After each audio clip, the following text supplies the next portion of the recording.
Golden Age Radio is starting now. Subscribe to get future updates. Hey everybody, get ready for some great shows. Starting out with Cavalcade of America, Lux Theater with some great Hollywood stars, Groucho Marx, one of the best comedians in history, and also followed by the hilarious Red Skelton. Cavalcade of America, presented by DuPont.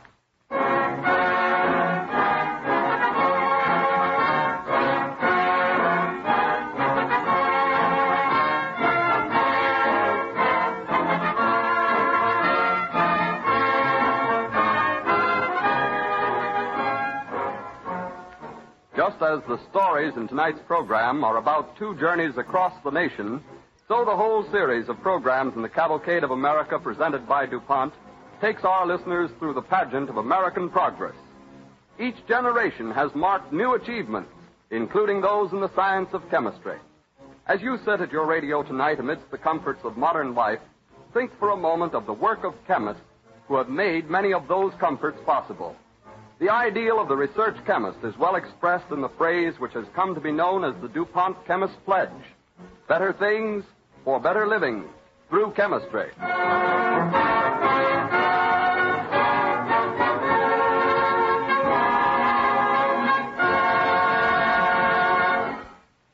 As an overture, Don Voorhees and the Cavalcade Orchestra bring us a special setting of the old favorite, Wagon Wheels.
progress of transportation, like all other phases of American endeavor, has been swift and sure. The modern luxury liner, the streamlined train, and the swift transports of the skyways are a far cry from the days of the Yankee clippers, the stagecoach, or the covered wagon trains. And yet the heyday of these sailing ships and horse-drawn vehicles lies within the memory of living men and women. Among their thinning ranks, there yet remain gallant survivors of frontier days, and we find one in the person of a courageous little haired lady. Her face is marked with 88 years of living, but her sharp little eyes are alive with excitement as she peers out the window of a giant transport, roaring out of the Omaha airport, westbound on a night flight. The hostess speaks to her. Everything comfortable, Mrs. Dean? Yes, indeedy. I'd like being home in my own rocking chair, only better. My rocking chair never takes me anywhere. Well, it's too bad you couldn't wait and take the day train. You could see the country. Oh, it's better this way. See, tonight I can imagine it's just like it was in 56. Oh, instead of all civilized as it is now. Oh, excuse me a minute, Mrs. Dean. The pilot's calling me. Tell him not to spare the horsepower on my car. I'll do that. Well, how's the little old lady taking it, Betty? Oh, she's grand. Just told me to tell you not to spare the horsepower.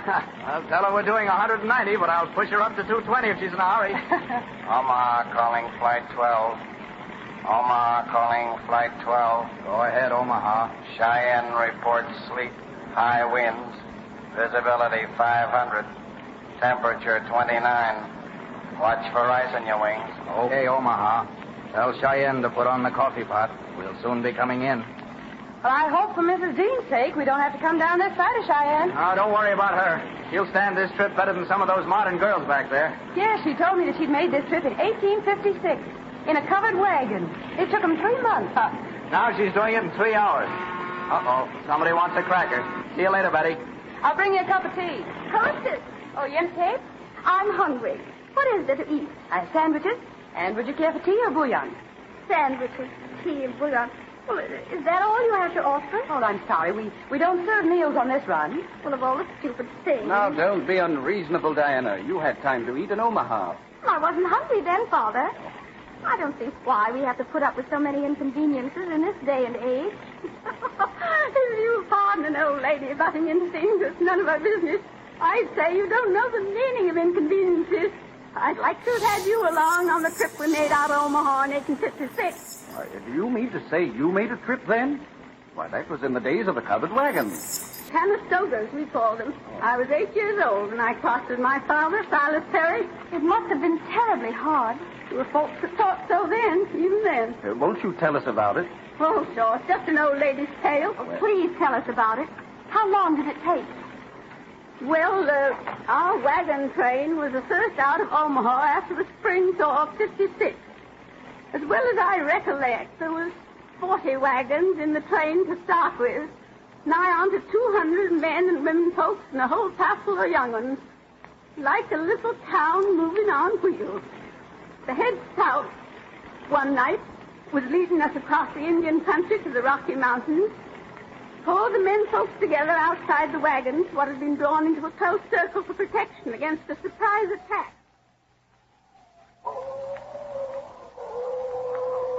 Yeah, them slinking coyotes sound like banshees a wailing in the night. Like as not, it's scalp hunting's too, which is worse. Just a minute, men. Don't go stirring up imaginary dangers. There's plenty of real ones. Cherokee Joe has called us all out here. Give you the benefit of his understanding of the ways of this wild country and its savage people. Will you speak to the men, Cherokee Joe? Joe, come on. Well, I'm no hand with words, men. I've only this much to say. From this day forward, there'll never be an hour when danger does not wait the train behind every hillock, at every river ford, and in the tall, innocent-looking grass of the prairie itself. We'll do as you say, Joe. Aye, but mind ye, there's dangers within the wagon train as well as without. I've contracted to see you safe to the Rockies. Ye have appointed a committee headed by Silas Perry. You'll mind them and me. They're the only law you'll have in a lawless land, and unless you stand together, your bones will bleach on the prairie like many afore you. I saw smoke signals to the north just around sundown, Cherokee. Yes, Mark, I've been expecting them. You think the Redskins know we're here? You couldn't hide a stew pan on the prairie without the Indians knowing it was there, Mr. Do you Taggart. think they'll attack us soon? Most likely outnumber them now, Mr. Perry. But in 3, maybe 4 nights from now, they'll have gathered their braves. What can we do? There's nothing to do but push on. And beginning now, we double the sentries at night. And on the trail, every man that can carry a rifle will ride the flanks. Women folks will drive the team. You can count on every man, woman, and child to do his part. They must. Now, back to the wagon circle with you, and mind you, keep a close mouth of the dangers ahead. There's no need to be alarming the women folks. That's right. They'll know of it soon enough. Right on, Joe. Evening to you, my Abigail. Evening. Still calling for your cow? That pesky critter will be death of me before I reach California. Don't go wandering off beyond the picket lines, Miss Abigail. I ain't aiming to. Well, I guess the Indians have themselves a fine milk cow by now. Yes, it's joined up with that buffalo herd we passed today. The land, you'd never think they was 1,000 miles from home. Join your women folks and mind her. Not a word about what I've said.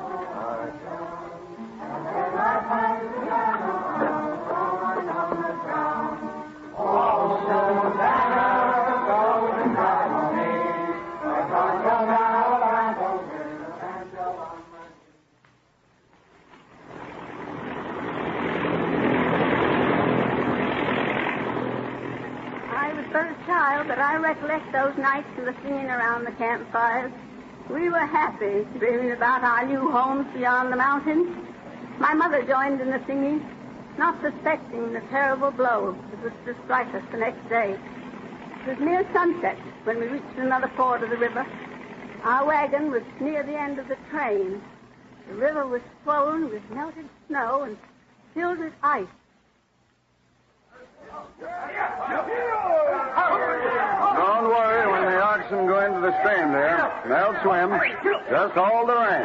Yes, Alice. And Margaret, you keep close to your mother. All right, Daddy. Oh! You ready, Mr. Perry? Aye. Keep your oxen headed upstream. The river's deep and swift. We've lost one wagon already. I'm riding my horse on the downside of the lead oxen. I'll force them up the stream. Be careful, Silas. Hold tight to your seat, Margaret. I will, Mother. Be careful, Daddy. Don't worry, my child. Come on, my dear. You go. Here. Here. Come on. Here. Here. Here. Look, Mother. The water's too deep, the oxen. Oh, don't worry, dear. They'll swim and the color so goes slow. Silas! Don't keep so close to the oxen. Keep their heads upstream. Silas! Let's take a bite. Look out!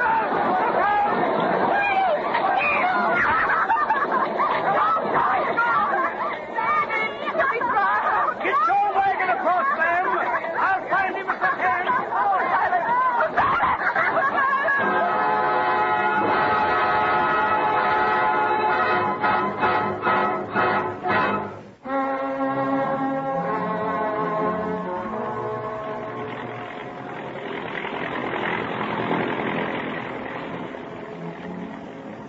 They never found my father, but there's no turning back now, even if my mother had wanted to. But there were cheering moments. Folks lent each other a helping hand, and we even had a kind of school. All the kids would gather in one wagon, and there was a Miss Turner who taught us. When she wasn't talking with that young Culver boy from Virginia, I recall one day we was holding a spelling bee.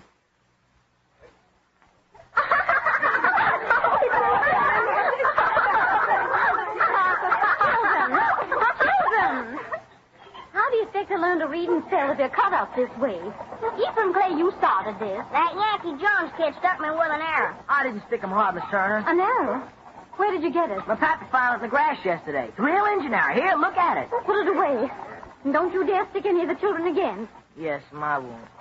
Very well. Now, where were we? Oh, yes. Thomas Jones. How do you spell California?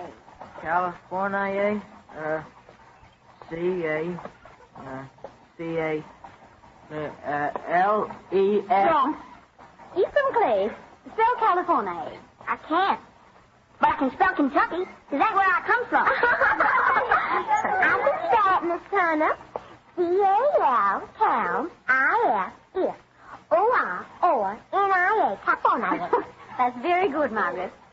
Ephraim, how is your little brother today? He's taken bad with pains, Miss Turner. Pa says he's afraid I won't get well. Ever. Oh, we're all sorry to hear that, Ephraim.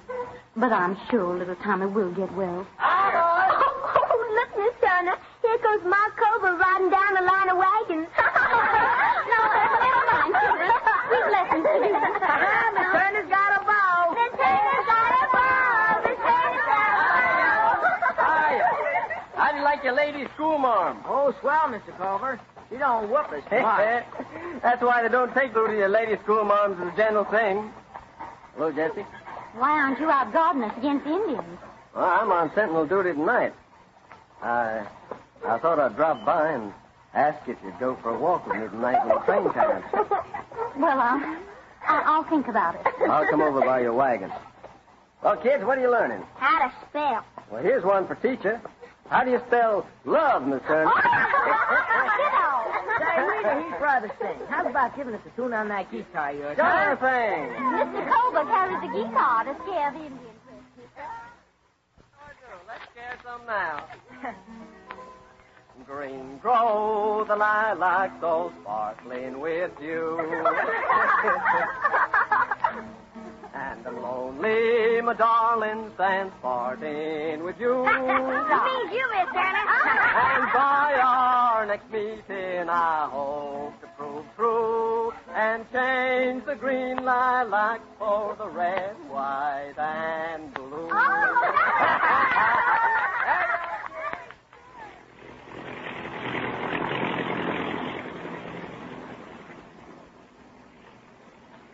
Yes, there were happy hours even in that wild land, but never for long.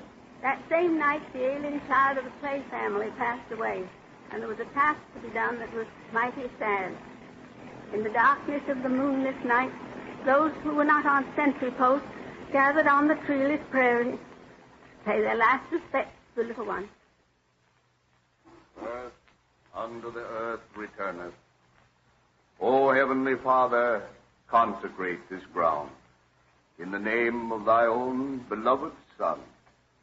Amen. Amen. Ephraim, take your mother back to the wagon. Yes, Father. Thank you kindly all. Now, I'd like to be alone for a few moments.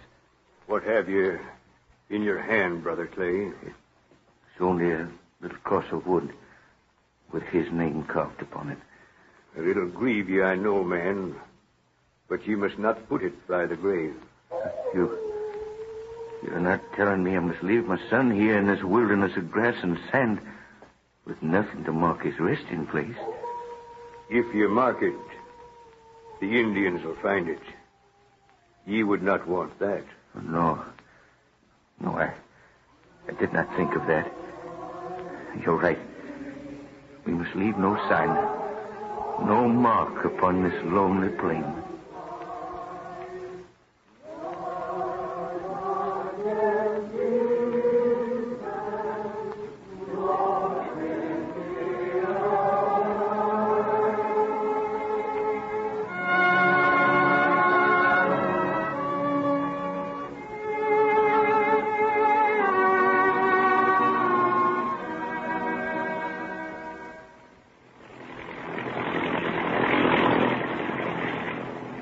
In the days that followed, storms, prairie fires, and Indian attacks took their toll of our little band. But life went on just the same. 2 children were born before we reached the mountain. And one evening, young Mark Culver came up to Cherokee Joe's campfire, leading Jesse Turner by the hand. Hi, Cherokee. Hi, Mark. Good evening to you, Miss Turner. Good evening to you, Joe. It's a fine night. Well, it's a fine night to be married. Jesse and I want to get married, Cherokee. Well, now, glory be. Well, what do you think of that? But hey, wait a minute, you can't. There's no preacher with the wagon train. Yeah, I know, Cherokee, but that don't matter out here. We got a Bible here, and if you'll read the service, that'll have to do till we get to a place where we can have it done right and proper. Yeah, sounds mighty irregular. What do you think about it, Jessie? Oh, we love each other, Joe.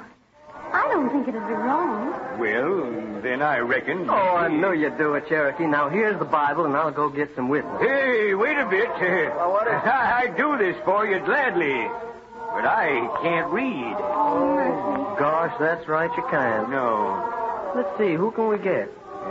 Looky here. Folks is having a prayer meeting over by Hiram Taggart's wagon. Yeah? It ain't fitting and proper to keep such a joyous occasion to ourselves. Come on! All right, come on, Jesse. We'll get Hiram Taggart to read the ceremony. Yeah. All right. Reckon there ain't no harm breaking up a prayer meeting to perform a marriage ceremony. Land, they're going to be plenty surprised. Not as surprised as you think, son. What do you mean?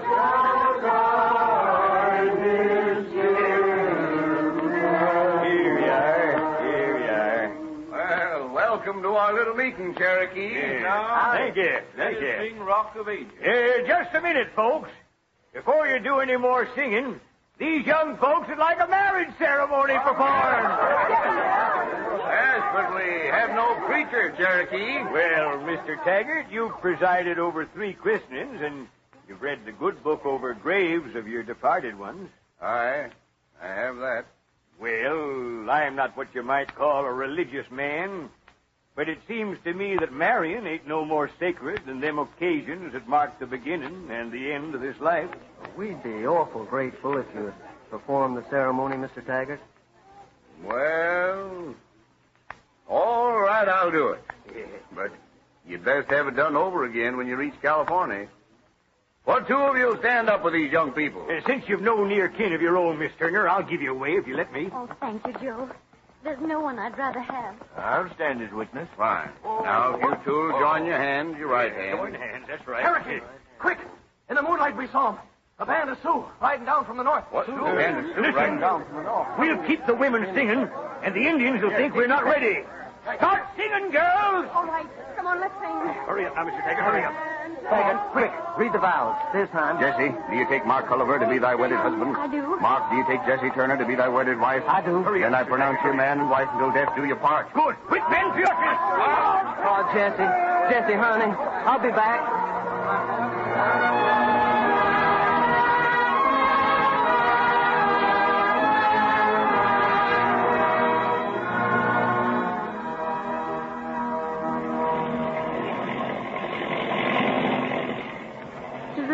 Wedding ceremony, but it bound those 2 together for all their lives. Our little wagon train knew all the joys and sorrows of a big town. Birth, death, marriages. What happened when the Indians attacked, Mrs. Dean?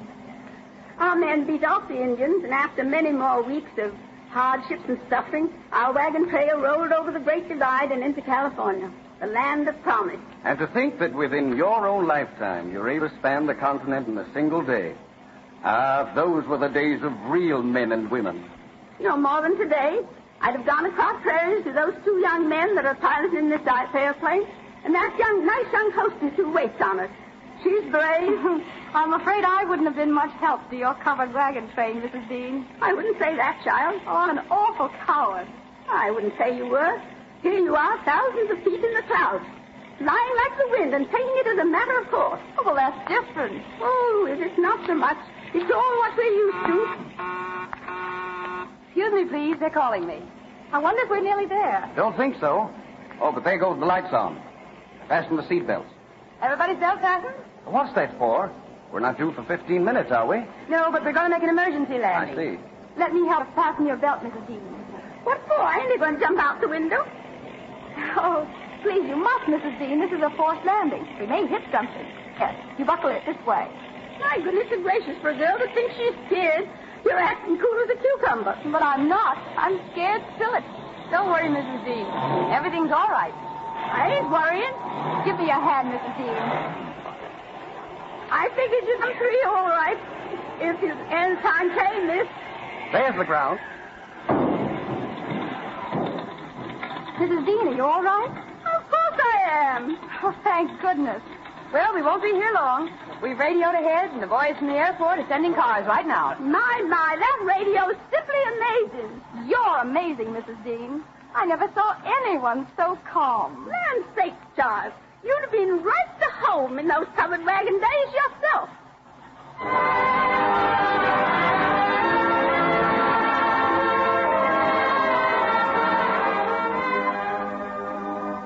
There's a world of wisdom in the words of the gallant old lady.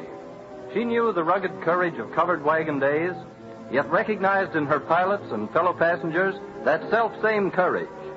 The people of America have blazed a trail from the past to present, a trail that leads onward into the future. The Cavalcade of America.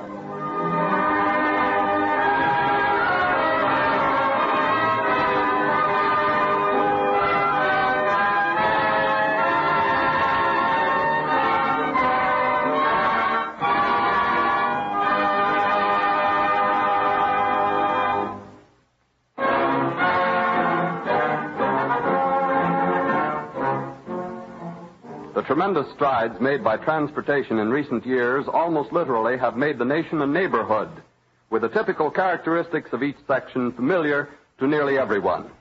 For example, we associate Pittsburgh with steel, Detroit with automobiles, Schenectady with electricity, and Wilmington, Delaware with the chemical industry.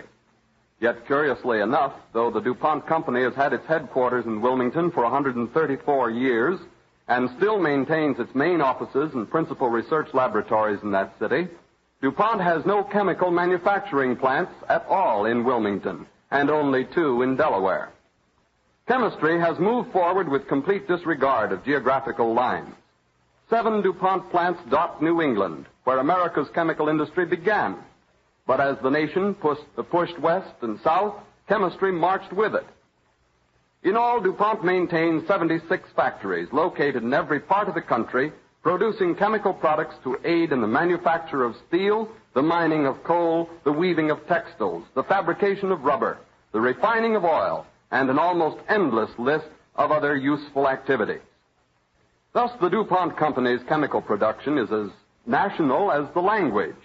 Also, it is as local as the city hall or the butcher and baker. In these many communities in 25 states, local men and women make possible the operation of the DuPont plants. They create trade at local stores. They buy local materials. They pay local taxes. It is a wonderful tribute to American ingenuity and American opportunity that from the test tube of the chemist there has arisen an industry which employs more than 250,000 people and which through its purchases of raw materials and its services to more than 100 other industries gives work or income to hundreds of thousands of others. DuPont alone, as a representative chemical manufacturer, furnishes direct employment to 50,000 Americans and distributes its earnings in dividends to an additional 66,000. Speaking of chemistry's service to other industries, brings to mind that outstanding example, the motor car. This week, the eyes of the nation are on the new models being displayed at the Automobile Show in New York. The modern car is really chemistry on wheels. For a chemical reaction, the combustion of gasoline provides its power, and chemistry contributes to the manufacture of practically every part. DuPont, for instance, produces chemicals that improve motor fuels and oils, plastics for safety glass and interior appointments, quick-drying durable finishes, chemicals for plating and hardening metals, products that make tires last longer, and many others. Yes, tremendous advances have been made in chemistry, yet the possibilities have scarcely been touched. America can look forward confidently to a far greater enrichment of its national life as chemical research continues to develop an infinite number of better things for better living through chemistry. The story of Charles Goodyear and his discovery of the process for vulcanizing rubber will be heard next week at this same time when DuPont presents The Cavalcade of America. This is the Columbia Broadcasting System.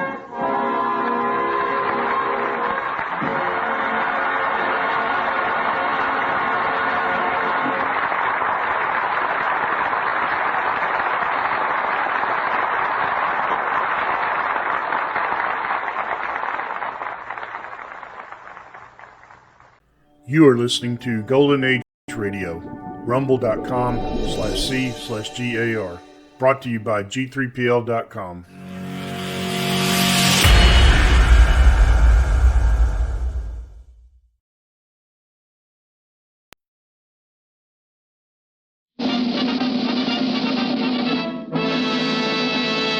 From Hollywood, California, the Lux Radio Theater presents Marlene Dietrich and Douglas Fairbanks Jr. in The Song of Songs with Lionel Atwill.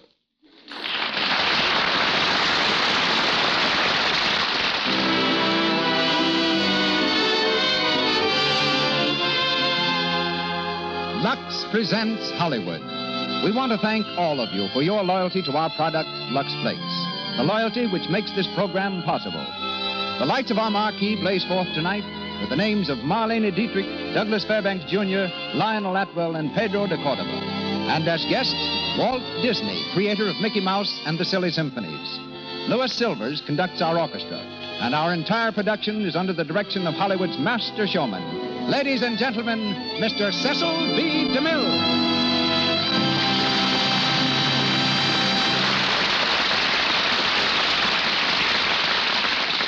Greetings from Hollywood, ladies and gentlemen.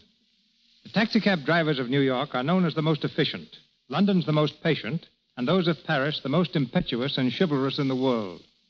The Parisian cabbies first proved themselves during the World War, when they loaded their whimsical chariots with troops and raced them to the front in defense of their city. Several weeks ago, they proved their gallantry for the second time. It was while Marlene Dietrich was in Paris. Miss Dietrich, of course, used cabs many times. But without exception, every driver refused to accept a fare or a tip. No amount of persuasion from the embarrassed Marlene did the slightest good. The drivers met her proffered francs with Gallic gallantry, smiled faintly, bowed deeply, and asked as their only reward permission to shake her hand. Each of them volunteered his services for the remainder of the day, and Marlene was unable to convince them that they had families to support and that the landlord isn't paid with handshakes. Miss Dietrich also visited London. While there, she saw the play French Without Tears and liked it so well that she asked Paramount to buy it. The result? She starts work on the picture next month. Marlene expects to visit London again next summer. But then her passport will read, Marlene Dietrich, citizen of the United States. Tonight, Miss Dietrich reenacts one of her most memorable screen characterizations, the role of Lily in The Song of Songs. Solomon gave us the title. Herman Suderman wrote the book, Edward Sheldon the play, and Paramount produced the picture. Opposite Miss Dietrich, as Richard Waldo, is Douglas Fairbanks Jr., whom I'm proud to have known since his Knickerbocker days, when he and one of my daughters did their algebra problems on the floor of my home. It's hard to believe that this young man has been in pictures 15 years. Well named the international ambassador from Hollywood, Doug has made several films in England and has also taken an active part in producing pictures. His last visit abroad was after he made The Prisoner of Zenda, but he was promptly summoned home to star with Ginger Rogers in Having Wonderful Time. He leaped across the 7,000 miles in about 6 days, including a few hours' stop in New York to see the stage play. His next RKO film co-stars him with Irene Dunn and is tentatively called Joy of Loving. From the film cast of The Song of Songs is Lionel Atwill as Baron von Meersbach. This splendid character actor, most recently seen in The Great Garrick and Lancer Spy, has been host these past few days to his brother-in-law, James Cromwell, husband of the former Doris Duke. Pedro de Cordova will be heard as the art dealer. And now, the Lux Radio Theater delivers its Christmas present to the radio listeners of America. We raise the curtain on The Song of Songs, starring Marlene Dietrich and Douglas Fairbanks Jr. with Lionel Atwill.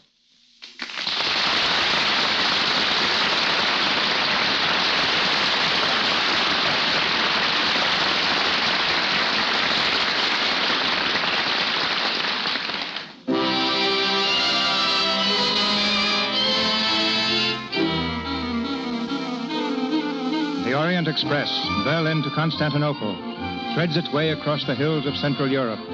In a third-class compartment, a young girl in peasant dress sits stiffly on the edge of her seat. She's been that way from early morning until night, her meager possessions in a bundle on her lap. In her eyes, an expression of mingled fear and expectation. The conductor opens the compartment door.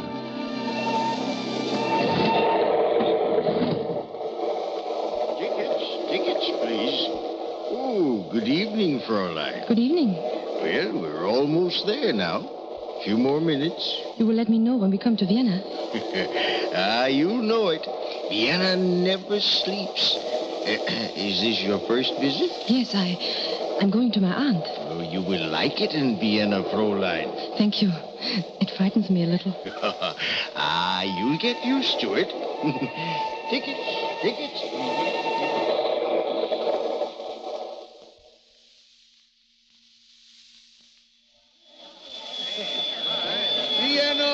Vienna, Orient Express for Budapest and Constantinople. Vienna. Take your bundle, Fräulein. Carry your bundle, Fräulein. Carry your bundle, Fräulein. Porter.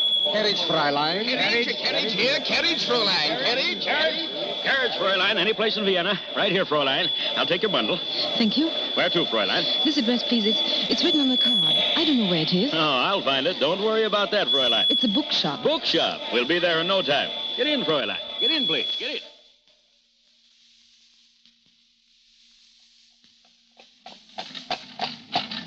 Oh. We're here, Fräulein. The bookshop, eh? Yes. How much, please? 10 shillings, Fräulein. 10 shillings. Here. Thank you, Fräulein.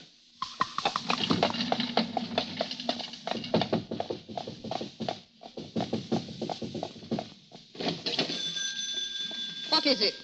Good evening, Tante Rasmussen. Oh, so you're Lily. Come in.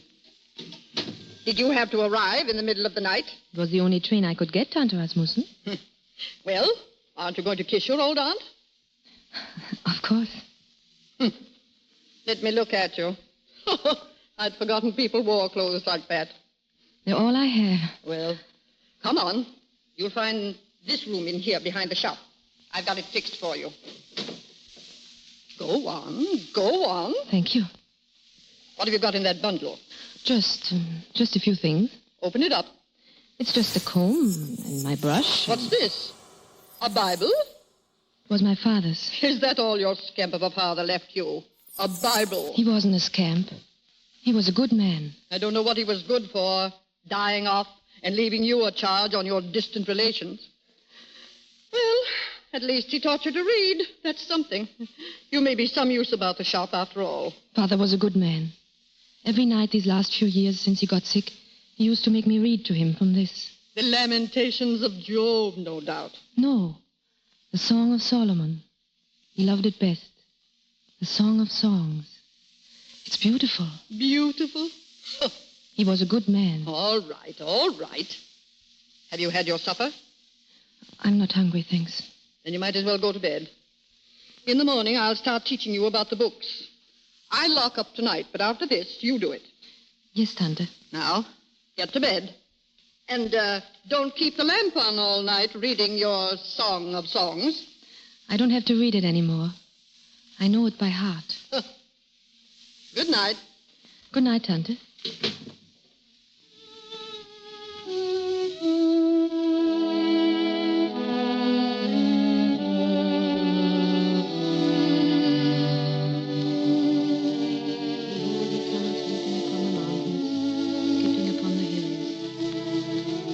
On my bed I sought him, whom my soul loveth.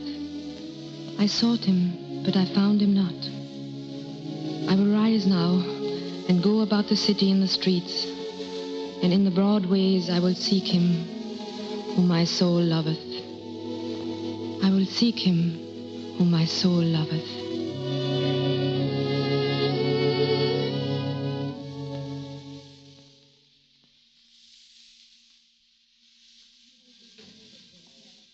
This book is 2 shillings to buy or 1 penny a day for renting. I'll rent it, please. Yes, Frau Holden. You can charge it, I suppose? Yes, Frau Holden. Good day. Good day. Good morning, sir. You're looking for a book? Huh? I said, you're looking for a book. That's what people usually come in a bookshop for. I'm sorry. I thought perhaps I could help you. Well, you can't. No one can. I'm lost. You understand? Lost in a sea of... Oh, hello. Hello? Who are you? I work here. I'm Mrs. Rasmussen's niece. I don't believe it. What? An old witch like Rasmussen couldn't have a niece like you. Who are you?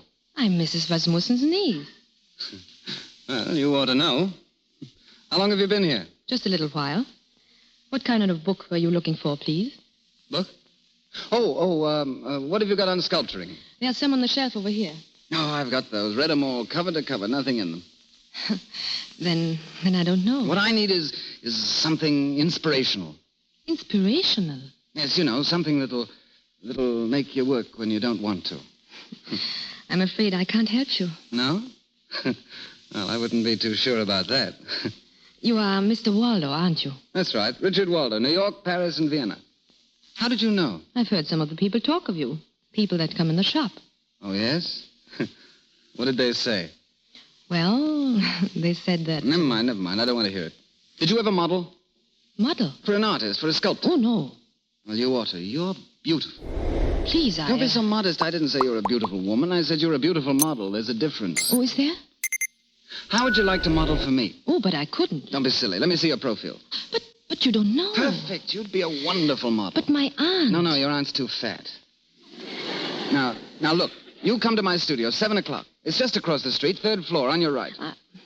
I think you must be crazy. Sure, that's why I'm a sculptor. I'll be expecting you then. I can't come. Good morning. Oh, good morning. You're looking for a book, Mr. Waldo? Yes. I found one. Here.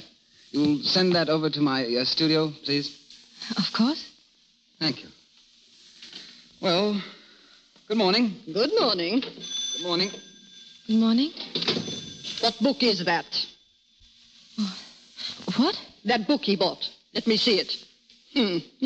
Embroidery and needlepoint for beginners.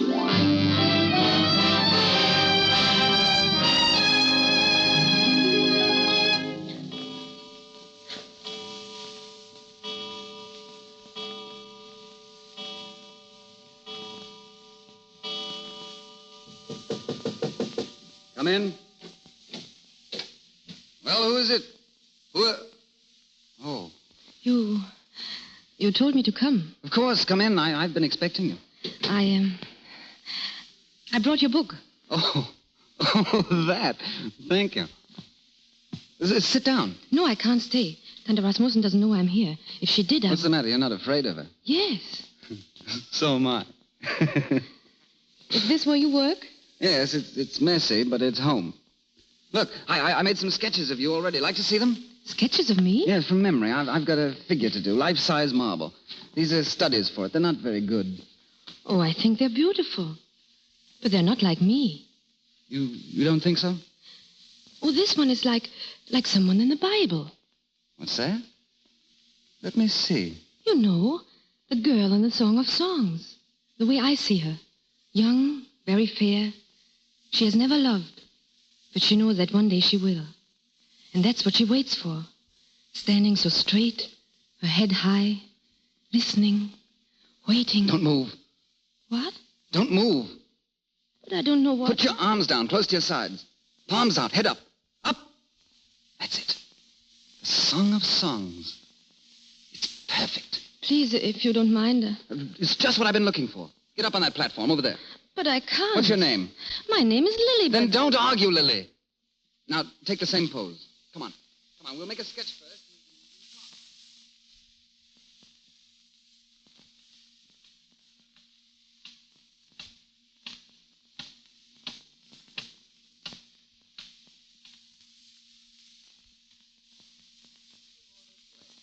Right. Tired? A little. All right, you can rest now. Thank you. I'll get it. Next the clay and then the marble. And then a song out of marble. A song of songs.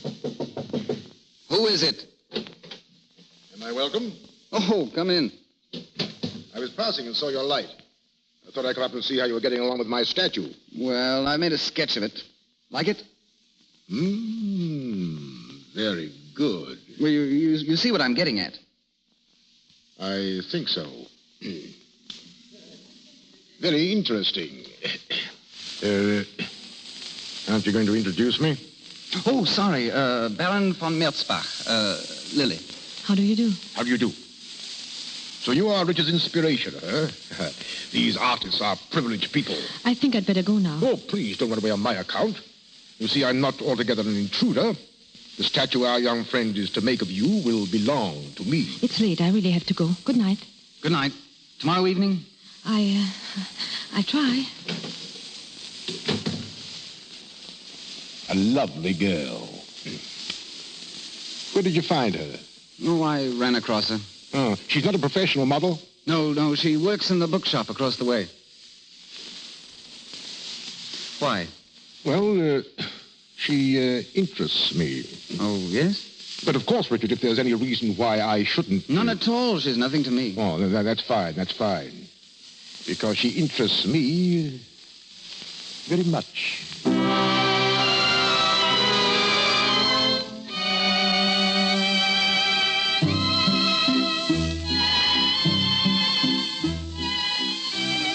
The armature, Baron. That's just a frame for the clay model. I see.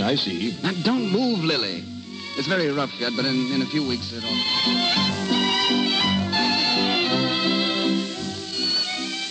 ready to cut the marble soon. Eyes open, Lily, please. Charming. Excuse me, Baron. Huh? Oh, am I on your way? I'm sorry.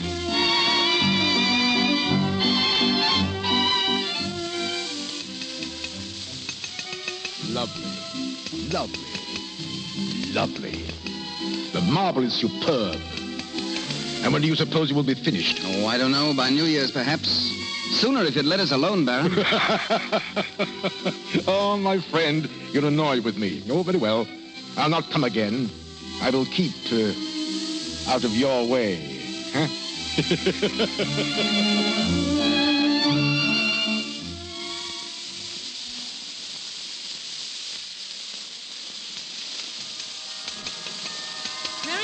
Richard? Lily, where in heaven's name have you been? I know, I'm late. Third time this week. Oh, Richard, so many people in the shop all day, all evening. What's that got to do with me? Christmas Eve is the same as any other for an artist. I'm sorry, Richard. What have you got there? Flowers. I can see that. What are they for? I don't know. Where'd you get them? A man. What man, the Baron? No, I didn't know him. I met him downstairs in the street. You mean to say you accepted flowers from a stranger in the street? He was very handsome. What's that to do with it? Nothing. Perfect stranger, and you accept... It's indecent. Jealous? No, I'm not jealous. Throw those flowers away. I won't. Throw them away, do you hear? Give them to me. No, let me go. Come on, give them to me. Oh, you're hurting me. Oh, Lily, I didn't mean it. Look, you've crushed the flowers. And I bought them for you. Oh, darling, please forgive me. Why? Because I love you, Lily. Because I love you, darling. Richard, did you just find that out? I don't know. I should have known always. I have known. From the first night I came here. I saw things then for the first time. The gold in the sunlight, the deep brown of the earth, the whiteness of the snow. So beautiful. I won't have you squandering your love that way. What about me?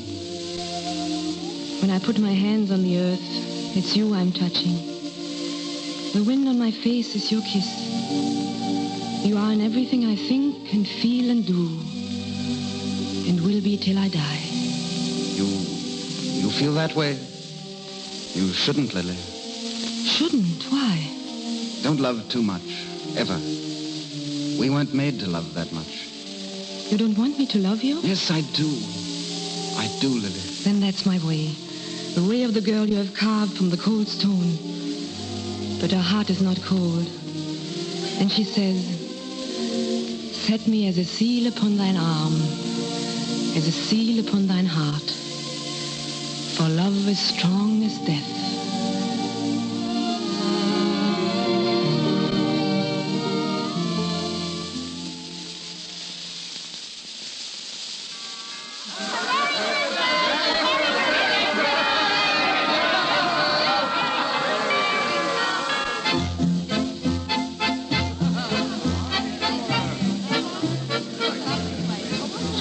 Richard? Here. No. Fill up your glass. I said no. Go on with what you were saying, Baron. Well, you don't seem anxious to hear it. I am. I said my interest in Lily was not frivolous. In fact, I may say my interest is far less frivolous than your own. What do you mean? You've been in love before, Richard. And why not? You're young, good-looking, talented. But where are they now, these women? In love with someone else, I hope, and very happy. You hope, but you don't know. You don't care, really. I don't want that to happen to Lily. What makes you think it will? Nothing. But it has happened before. It may happen again. And I want her. You want her? Give her to me, Richard. I need her and you don't. I can make her happy and you won't. I'm rich. I can give her anything, anything. I can educate her, refine her. I can make her the Baroness von Meschbach. Are you serious? Doesn't it sound as if I were? What do you want me to do? Step aside, Richard. Go away for a while. Give me a chance to see her. What can you give her? A little happiness, perhaps? But for how long? You can't marry her, Richard. And you can't drag her down into poverty. And sooner or later, you'd have to choose between her and your career. Which will win? Which? Shut up! Oh, no. Don't be angry with me, Richard. Think of her. Well, Richard? No way. Let me alone. I want to think.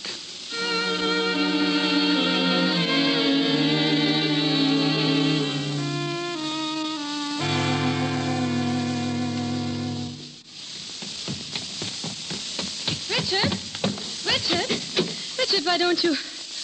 Oh. Come in, Lily. Where's Richard? What has happened here? Where's the things? The statues? Lily. Where's Richard? Where's he? He's gone. Gone? Gone where? Away. To Italy, I think. He asked me to see you and explain. Italy? When is he coming back? Not for a long time. Perhaps never. I don't believe it. I don't believe it. Don't take it too hardly, Lily. He isn't worth it. No man is. When did he go? This afternoon. Early. He told me yesterday he thought it would be best for you and for him. Yesterday? Then he knew. He knew and he didn't tell me. He hadn't the heart, Lily. That's why I'm here. Lily. Lily, don't cry. Don't you see it had to end this way sooner or later? He never really loved you. And I do. Let me take care of you, Lily. Go away, please. Go away. While I live, you'll have everything you need, everything you want. After my death, and it may not be so long, you'll have the estate. No. Is it because of him? Are you going to let him spoil your life?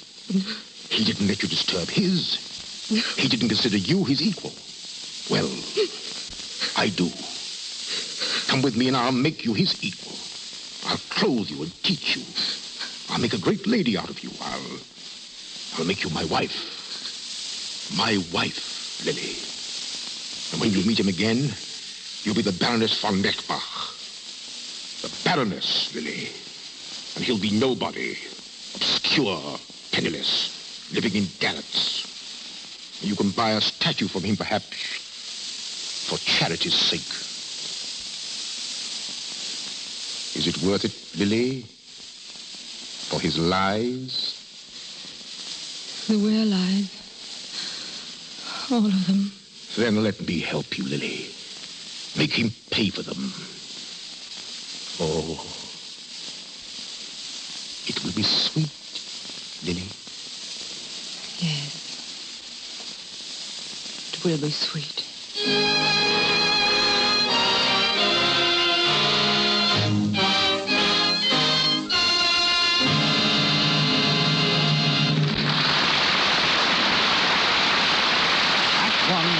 of Songs is completed. We'll take a brief intermission now and then return to Marlene Dietrich, Douglas Fairbanks Jr., and Lionel Atwell in Act Two of our play. In this intermission time, let's step on radio's magic carpet and fly to a home in an eastern town where everything is in a state of tense excitement. Marjorie, the older daughter of the house, a college freshman, has just come home for Christmas. The family are gathered round the fire, eager for all of the news of college. Gosh, it's nice to be home. But you're happy at college, dear. Oh, I love it, Mother. Of course, they work as hard. Oh, we don't want to hear about work, Marge. Why, Dottie, oh, dear. Please, Mother, I want to know about the parties and the games and what the girls wear. Oh, hold on, sis. One question at a time. Well, about clothes. We just live in sweaters, and we usually wear them over silk blouses, just as I am now. That sweater still looks very nice, dear. Just as pretty and soft as when we bought it last fall. I guess the credit goes to Lux. I've washed it oodles of times just the way you told me to. Well, there's nothing like Lux Flakes, dear. I'm glad you remembered that. Oh, Lux is the college girl's pal, Mother. Nearly all the girls Lux stockings, undies, and sweaters. It doesn't shrink wool, thank goodness. I simply despise shrunken sweaters or socks. It's a good thing to remember that Lux won't shrink woolens, won't fade colors. It's safe for anything that's safe in water alone. And now, our producer, Mr. DeMille. We continue with the Song of Songs, starring Marlene Dietrich and Douglas Fairbanks Jr., with Lionel Atwell.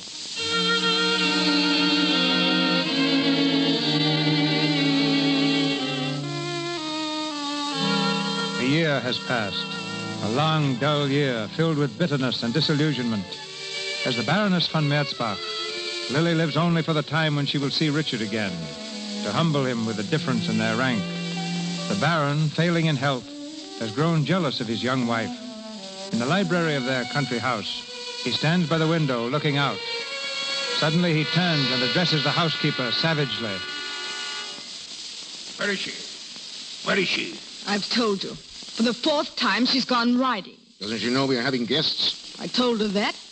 Riding. It's her own suggestion that she learn. Along with her French and her music and her singing, you suggested that she... I didn't intend her to be out every day. No? Then perhaps you shouldn't have provided so handsome a master. What? He is handsome, your riding master. And young. Be quiet. Please remember you are my housekeeper. Nothing more. When I want your opinion, I'll ask. I've been your housekeeper for 10 years. It's only recently that I've been reminded of it. That's enough. When she comes in, I want to see her. Once. You understand? I understand. Oh. Shall we rest a while, Baroness? I think so. Oh, let me help you down. There we are. Thank you. It is very beautiful here. Yes, I come here often by myself. Why have you never brought me? Well, it's rather silly. This place is a sort of retreat for me, a sacred resting ground. Whenever things look hopeless and black, I come here to be alone. Are things so hopeless now? Yes, Baroness. They have been for a long time. How long? Since I first came here. Since I first met you. I'm sorry you said that. I think tomorrow I shall ride alone. Because you want to, Baroness? Or because you're afraid? I'm not afraid. I've watched you in that house. Your soul is dying there. I've watched you with me. I've seen you smile. It meant nothing. It did to me. Lily, I love you. Let go of my hand, please. No, you've got to listen to me. You've got to. That was not meant to hurt you. Only to prove to you that our rides together have been only that. We will not ride tomorrow.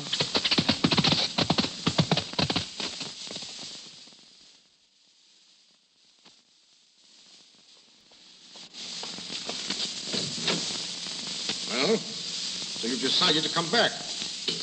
Miss Volk said you wished to see me. Where have you been? I've been riding. Alone, I suppose. No. Hereafter I will be. Isn't it a bit soon? I learned quickly.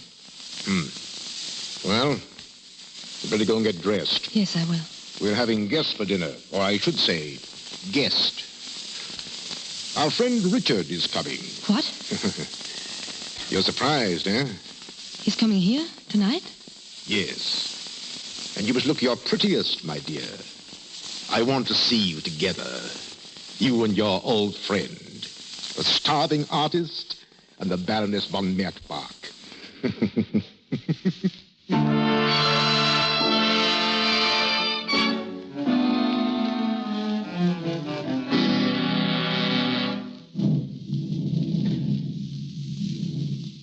down, Richard. Sit down. You arrived just in time, huh? Nasty weather. Yes. Cigarette? No, thank you. Lily will be down in a moment. Oh, you'll be surprised at the change in her. She's a woman, Richard. Matured. Beautiful. You said something in your letter about... About a business matter. Yes. I've been thinking, Richard. That statue. What was it? The Song of Songs. Where is it? I never finished it. What? Why, it was almost done. It was... I never finished it. I see. Of course, I know you paid for it. I'll do something else for you. I'll pay you the money back. I can get it somehow. No. Forget it, my friend. Forget it. And you've already paid me back, you know. I have the original. Lily. Come in, my dear. Good evening. Good evening, Richard. What, Lily? No kiss for me this evening? Of course. It was nice that you could come, Richard. You're always glad to welcome old friends. Thank you. Dinner is served, Your Excellency. Ah, dinner. Take the Baroness, Richard. Go on, go on. The young before the old. The young before the old.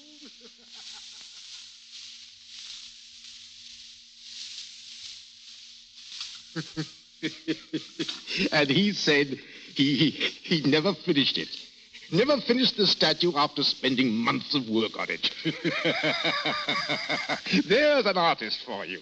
We'll drink to him, huh? More wine, Lily. I've had enough, thank you. I see you think that I have had enough also. But tonight, I go the limit. We celebrate, huh? Isn't she lovely, Richard? Isn't she everything I said, huh? And you must hear her sing, my boy. You'll sing for Richard, won't you, my dear? And French? She speaks French and rides. Yes, like a real lady, Richard. A real baroness. Excuse me. And just to think, I owe all my happiness to you. You exaggerate, Baron. Not at all. You didn't know that, did you, my dear? That when I told Richard how I felt about you, he, Go on. Why did you stop? Well, because it seemed to me that Richard kicked me under the table. He must have had a reason. Oh, he's just modest. Likes to pretend he's a cynic. Doesn't want his good deeds known. I'm modest enough to wish we'd talk about someone else. No. I like to hear about good deeds. What did he do? Well, he stepped aside when I wanted you. Did he? Yes. With rare friendship, he gave you to me. How touching. One of the most beautiful gestures I have ever encountered. Beautiful. Yes, I can just see the scene. You two bartering as to which one should have me. Lily. And he gave me to you. Lily, don't. As if I weren't a human being, but something to be passed on from one pair of hands to another. No, you don't understand. You'll forgive me, please. I forgot for a moment that I was a baroness. A baroness has no emotions. Excuse me. Lily. Come back. Listen, Lily. Fool you. Why did you tell her that? Do her good. Do her good. Well, I'm going to tell her the truth. All of it. Lily.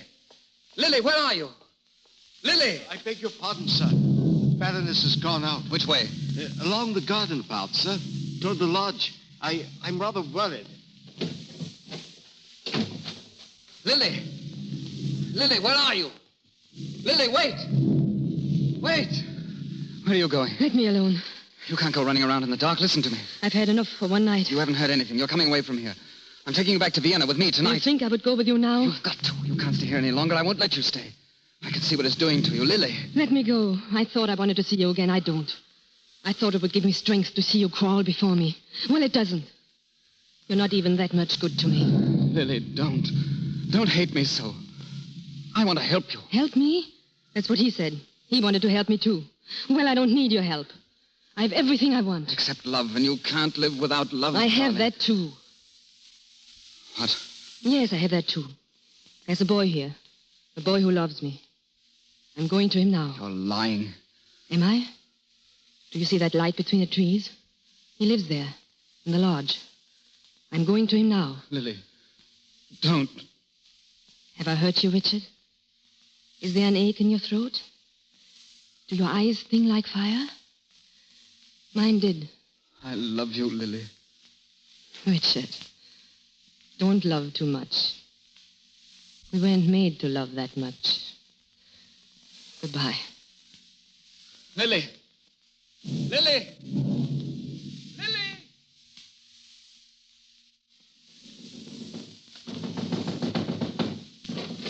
Baroness. Let me in. Shut that door, please. Baroness, why did you come here? I could have come to the house if you wanted. No, I just want to stay here for a moment.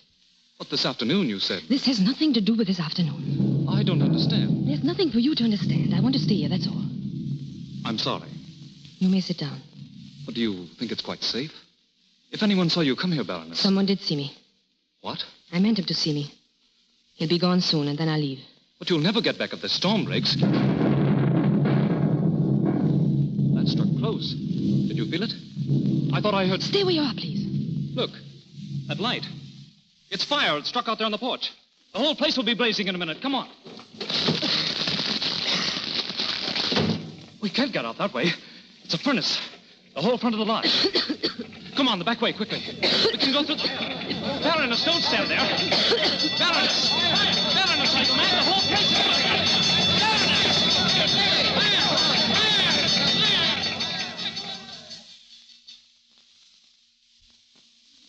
Bring her over here.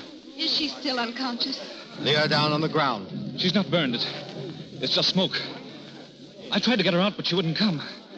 I had to carry her. Have you sent for a doctor? Well, she's all right now. She's opening her eyes. Get out of the way. Out of my way. Miss Smoke. The Baroness Is she all right? Yes, I think so. Then get back to the house. Go on, all of you. I'll take care of her myself. Baroness, look at me. Are you all right now? Yes? Then try to stand up. Quickly. You've got to leave here. Do you understand? Leave? Get on your feet. The Baron, he knows you were in the lodge. He's coming down here now. He'll kill you.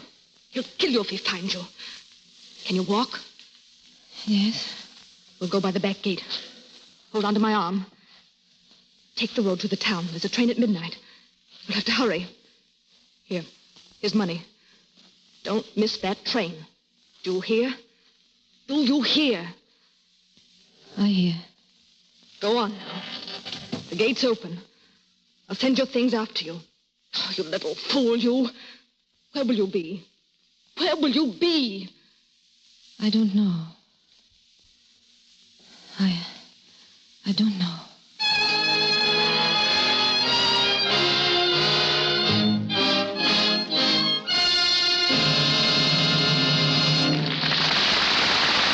We pause for station identification. This is the Columbia Broadcasting System.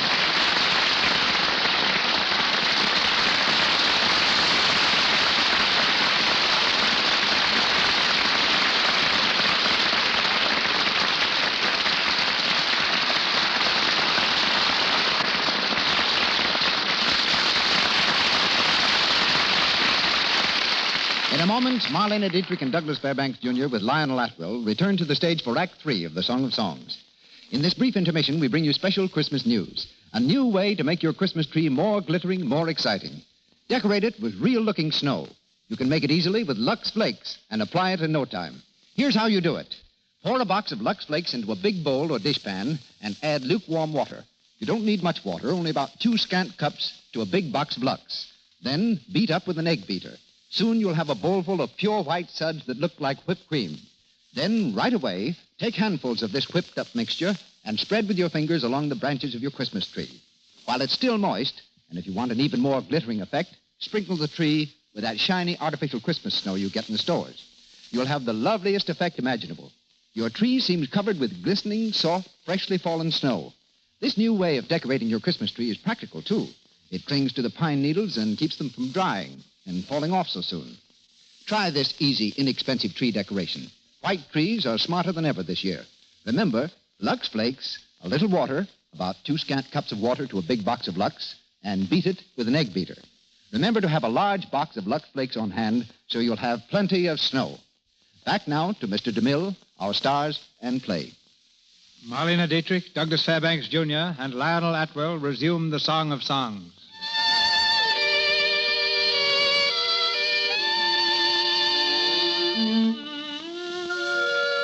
More months have passed, and Lily has vanished, lost in the maze of the city. In Richard's studio, the statue of the Song of Songs stands completed, gleaming with a ghostly radiance.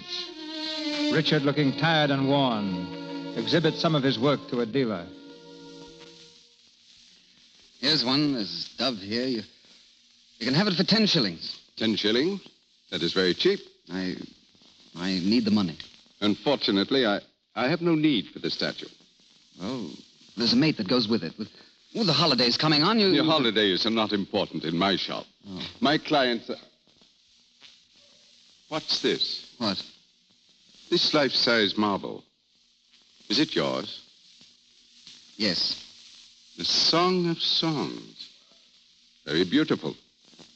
How much do you want? For that? It's not for sale. Oh, come, Waldo. You don't have to deal that way with me. I'll give you a fair price. I'll give you 1,000 shillings. No. More, perhaps. I said no. Whom did you make it for? The Baron von Merzbach. The Baron von Didn't he die recently? I thought I read in the paper that he... You might have, but the statue is not for sale. Very well. I know better than to argue with an artist. But if you should ever change your mind, Waldo, I'd like the first bid. What about the other things? Frankly, they're not very good. Not for my purposes, anyway. But I've got to sell something. You can name your own price. I've got to have money. There's nothing I want, Waldo, except... No. Well, good night, Waldo. Good night.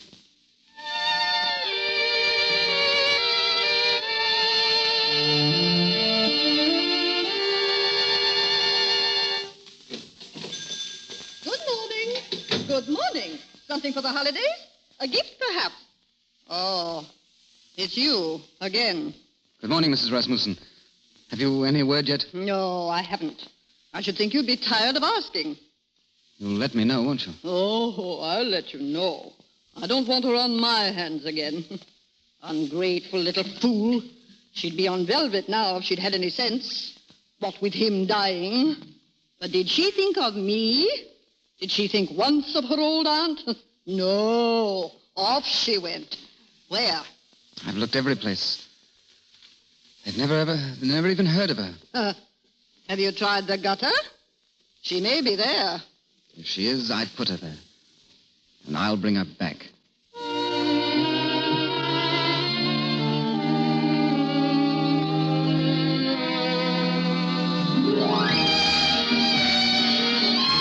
You want a table, sir? No, I'm just looking. Yes, sir.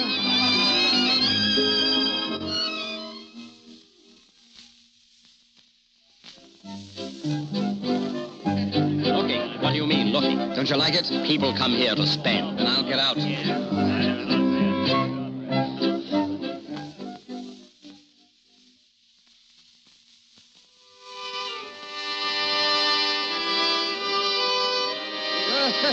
Hello, Waldo. Merry Christmas, Waldo. Hello, Anton. Excuse me, will you? No. Sit down, Waldo. Sit down here. I can't now. I've got to get... Oh, what's the matter? That girl over there, at that table.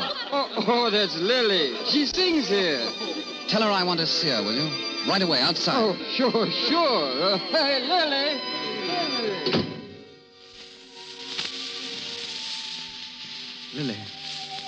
Lily. What do you want? Aren't you glad to see me? I saw you come in. What do you want? I've been looking everywhere for you. What are you doing in this place? I've had to work. You could have come to me, you know that. Why didn't you? Why didn't I? You asked me that? Excuse me, I must get back. You're not going back in there. You're coming with me now. Am I? Lily, what's happened to you? You're changed. You're hard. You're bitter. I wouldn't be a good model now. The freshness is gone. Did you expect anything else? Why have you been looking for me? Why did you come here? Did you expect to find me as I used to be? Lily, we can't talk here. Please come with me. Very well. Why not?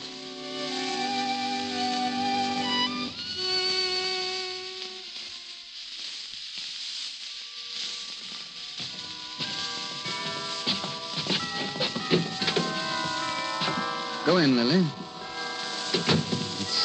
It's the same place, you see. I've changed things around a little, but some of the pieces are gone. Not many, I'm afraid. Sit down. You haven't done so well either. Have you, Richard? No, Lily. You said you never finished the statue. I did, later. No office? No office. It's my best work, too. It's the only worthwhile thing I've ever done in my life. Why did you bring me here? To talk about her? And about ourselves. I brought you here because I thought when you saw this room again, you'd remember another Christmas. Centuries ago, Lily. You bought flowers for me. Do you remember? I have no flowers now. I brought you here because I thought you might love me again as you once did. I never did. That isn't true. I never did. There was a young girl once, centuries ago, who came up those stairs as I did tonight. She loved you. With all her soul, she loved you. I'm not that girl. You are in your heart. In my heart, least of all. Shall I tell you something? Sometimes that young girl comes to me at night. And she used to go to you. She whispers those words to me. The words you love to hear. I sought him, whom I so loved. I sought him, but I found him not. I called him, but he gave me no answer. Lily. The watchmen that went about the city found me. They smote me. They wounded me. They took away my veil from me. Lily, don't. I love you. I do love you. Then you love someone who's dead. You love a corpse. I'm dead. What right has she to live? That statue there. Let her die too. Lily, don't touch it. Let her die. Let her die. Let her die.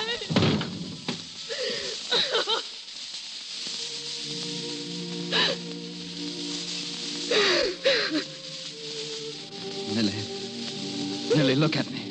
Let me go. Never, Lily. Never. Don't you see, darling? We can start again. You've destroyed her, and we can start again. She should have died, because we profaned her. And now we'll make another, you and I. Another song of songs, more beautiful than the last. Because our love is still there. It is there, Lily. We've kept it alive under everything. Richard. Richard. What was it in a song? What was it, Lily? Set me as a seal upon thine heart, as a seal upon thine arm. For love is strong as death.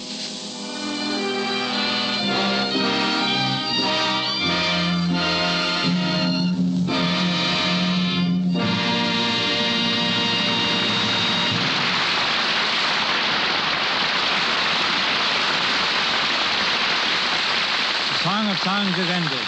But Marlene Dietrich, Douglas Fairbanks Jr., and Lionel Atwill will be heard again before we say goodnight. Hollywood, land of perpetual sunshine, December roses, and rising temperatures, is going to have a snow-white Christmas. Yes, it's true. But before I completely confound our Chamber of Commerce, let me explain myself. Tomorrow night in the Carthy Circle Theater, scene of epic Hollywood premieres, another chapter in motion picture history will be written when Walt Disney presents the first full-length animated film ever made, Snow White and the Seven Dwarfs. For giving us Mickey Mouse, Donald Duck, and the Silly Symphonies, The world owes Walt a great debt. He was the first to make animated cartoons in sound and then in color. And with Snow White, he pioneers once again in a picture that took 3 years to make and involved more than 2 million individual drawings. Walt is standing beside me now. I should say he's quaking beside me now. He's nervous, trembling, and out of breath. Buck up, Mr. Disney. What's wrong? Nothing much. Except I've been running around in circles so long, it's getting to be a habit. Carthy circles? Well, that's just one of them. I think I've got stage fright. No, you've got premiere fright, which is much worse. You ought to know you've produced and opened more than 200 pictures. Yes, and I'm just as scared the 200th time as I was the first. But I hear Snow White and the Seven Dwarfs is the screen's greatest innovation in years. Well, your own first full-length picture, The Squaw Man, was considered quite a departure. After all, people had only seen two-reelers up to then. So I can forgive your condition tonight, even though you look as though you've done all the work yourself. Oh, far from it. If I had tried to make this picture by myself, working 8 hours a day and going to a sanitarium for 2 weeks each summer, it would have taken me 250 years. And you figured that wasn't quite fast enough. Anyway, lots of luck. Pardon me, did you say lots of Lux? I said luck. But the name Snow White suggests Lux Flake. So that Lux Flakes maybe played some part in your production. Well, I'm grateful to Lux Flakes. They made Snow White a household word to women who wash their own fine things, long before I ever thought of putting her on the screen. I also understand that Lux Flakes play a big part in cutting down Hollywood's wardrobe bill, which reminds me how costly a young lady Snow White was to clothe. We figure her costumes cost about $100,000. Just a minute, Walt. How do you figure that when all our costumes were made with paint and brush? But it's true, even though she wears only 2 dresses, and both of them are drawings. You take the salary of the artists and the animators, and there are hundreds of them. The cost of the paints, colors, photography, and Technicolor, and little Snow White's 2 dresses add up to $100,000. The cost of our entire picture is almost as much as your own new film, The Buccaneer. And yet you didn't have to pay the salary of a single star. We who produce pictures with human beings figure their salaries alone consume 25% of our budgets. So with $1.5 million invested, I can understand in more ways than one why you may be nervous.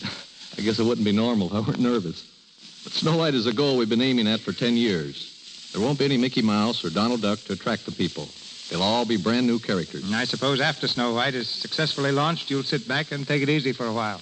Are you going to stop work after The Buccaneer? I haven't begun to work yet. Well, we won't stop either. It's just the beginning for us. We're going to make more feature-length animated productions and try to make use of all that we've learned in the 3 years required to produce Snow White. We don't think we know so much even now, and we're using all the outside advice we can get. What sort of outside advice? Well, there's Sidney Franklin, for example, the man who directed Good Earth. He seems to think our cartoon medium is important, and he's offered to work with us in directing Bambi, the famous story of the little deer. We've also started work on Pinocchio. Yeah, but what's going to happen to Mickey and Minnie and Donald Duck? Oh, they'll continue to be just as important as they've ever been. We wouldn't dream of anything else. But we're growing, Mr. DeMille, and experimenting. Leopold Stokowski, the famous conductor, is going to work with us on an idea of combining fine music with animated cartoons. He wants to make great symphonies popular with people all over the world. After that, Gosh, look at the clock. I've got to start running again. Good night. I wish you the greatest success of your career, Walt. Good night.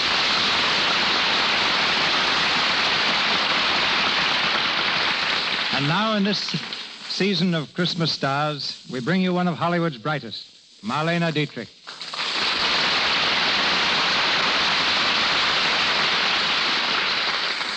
Thank you, Mr. DeMille. There's one thing I really want to say to everyone. A happy Christmas to you all. Good night. Good night, Marlena. And now will the gentlemen report. Mr. Fairbanks, Mr. Atwell. Thanks, C.B. You know, Lionel, Mr. DeMille here means a lot more to me than almost anyone else in Hollywood. Really? He's been my friend for years, helped me, advised me.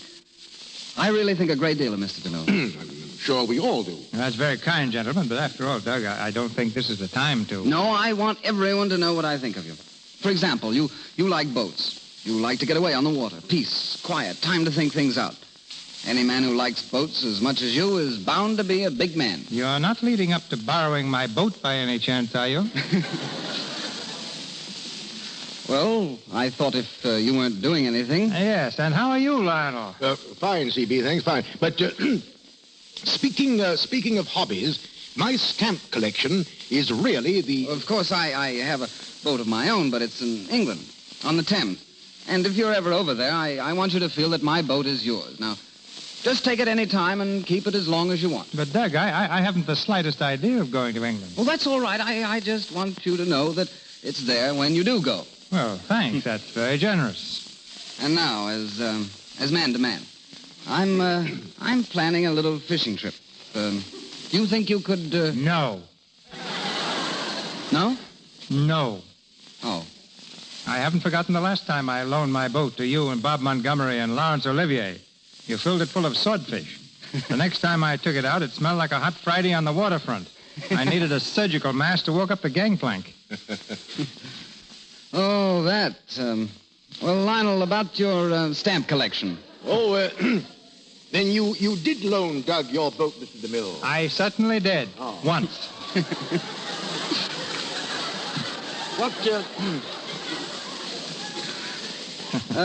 What else happened? Lionel, what were you going to say about your stamp collection? Oh, yes.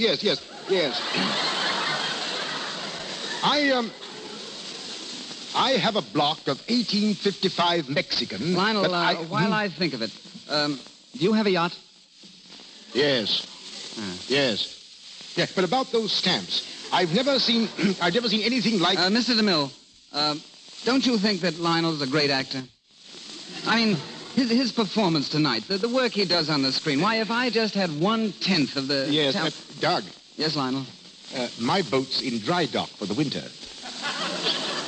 In dry dock? Yes, in Baltimore. Oh. Oh, Miss Dietrich. Yes. Miss Dietrich's a great artist, too, but she doesn't have a boat. You know, I'm afraid, Doug, the only boat you're going to get is the next one you take to England. When will that be? Well, there you've got me. It'll probably be next summer. I think I'll get back then. I'll be pretty busy here for a while, but someday I hope to have things worked out so I'll be able to make 2 or 3 films here a year and 1 abroad. Mm-hmm. And if I can sandwich in an appearance in the Lux Radio Theater every now and then, why, I may even forgive CB for not letting me take his boat this time. But, well, we'll see. Good night, CB, and what I said about my boat still goes. Thank you, CB. Good night, shipmates. Good night. Miss Dietrich's current film is Angel.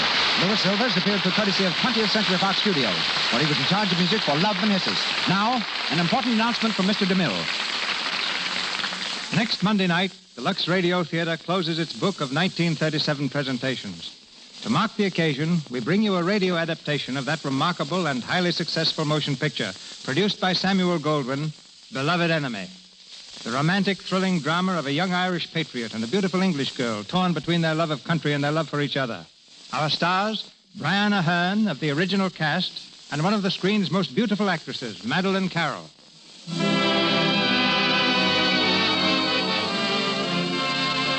Our sponsors, the makers of Lux Flakes, join me in inviting you to be with us again next Monday night when the Lux Radio Theater presents Madeleine Carroll and Brian Aherne in Beloved Enemy. And now, before we say goodnight, I'd like to reach across the miles and take the hand of each one of you, whether you're man, woman, or child, in a warm clasp of friendship, and say a happy Christmas to you. We learn to care most for those we serve most. And since my main endeavor each week is assembling and staging the Lux Radio Theater production for you, I look upon you all as close friends and attentive neighbors who make it a joy for me to come on this stage every week and say greetings from Hollywood. I hope you'll have all the joys and blessings of the Christmas season. The cast and staff of the Lux Radio Theater and our sponsors, the makers of Lux Flakes and Lux Toilet Soap, join me in these greetings. This is Cecil B. DeMille saying good night to you from Hollywood. This is the Columbia Broadcasting System. You are listening to Golden Age Radio, rumble.com/C/GAR, brought to you by G3PL.com.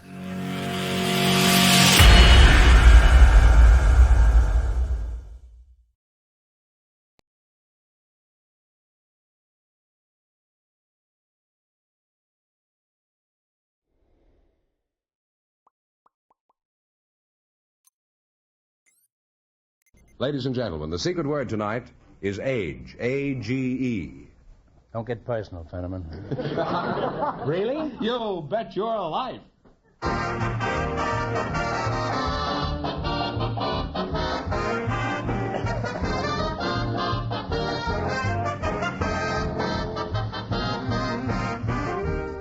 from 3,000, DeSoto Plymouth Dealers of America present Groucho Marx in You Bet Your Life, the comedy quiz series produced and transcribed from Hollywood.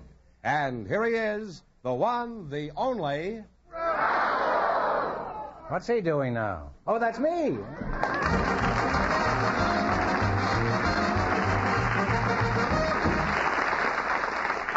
Well, here I am again with $6,000 for one of our couples tonight. We've gone this high only once before. I've been that high many times, but, well, it's a lot of money. Maybe somebody will win it tonight, huh? Let's hope so. Groucho, just before we went on the air, we selected an aircraft worker and a man with an interesting job to be on the show, and here they come. Miss Betty Dormont, Mr. Jerry Hoffman, meet Groucho Marx. Welcome, folks, for the DeSoto Plymouth Dealers. Say the secret word and divide $100. It's a common word. It's something you always have with you. Let's see now. Miss Betty Dormont and Mr. Jerry Hoffman, eh? Betty, may I ask your age? Yes, I'm 24. 24, huh? How long have you been 24? About 24 years. That's a good answer, anyhow. It's baffling, but it's a good answer. Mr. Jerry Hoffman, where are you from, Mr. Hoffman? Originally from the Bronx, New York, Groucho, but I've been here for 26 years. Oh, well, then you're practically a native son, huh? Yes. You still root for the Bronx Bombers? No, I don't pay much attention to baseball. You don't, huh? No. You mean, in other words, you root for Cincinnati? Now, I understand you have a very interesting job, Jerry. Just what is it? Well, I am in public relations, Mr. Marx. Oh. Well, just how public are your relations? Well, it's commonly called a press agentry. Oh, you're a press agent, huh? Yes, sir. Well, press agent can be pretty common, all right. What kind of agents do you address? Well, I'm with Columbia Pictures. They still in business? Huh? Yes, as a matter of fact, very much so. As a picture called The Marrying Kind will prove. What is it called? The Marrying Kind, with Judy Holliday and a new star, Aldo Ray. Oh, that sounds like it ought to be a pretty good picture. It's a wonderful picture. Didn't Blake Dragnet have something to do with it? He produced it. Oh, well, he's a nice fellow. Yes, Give him my very clever man. I will, him. thank you. Yes. And you can have him, too, as long as... Now, Betty, do you mind if I talk to you for a while? No, sorry.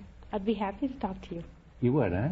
I didn't mean right here. I was thinking of later on. Perhaps after the show. Well, enough of that kind of thinking, Where do you work, Betty? I work at Douglas Aircraft in the inspection department. Well, what do you do what do you do there? Well, briefly, we inspect inspectors. Well, what does the inspector inspect while you're inspecting the inspector? I think my needle's stuck, huh? Well, he inspects the airplanes and we... And how much wood does a woodchuck chuck of a woodchuck?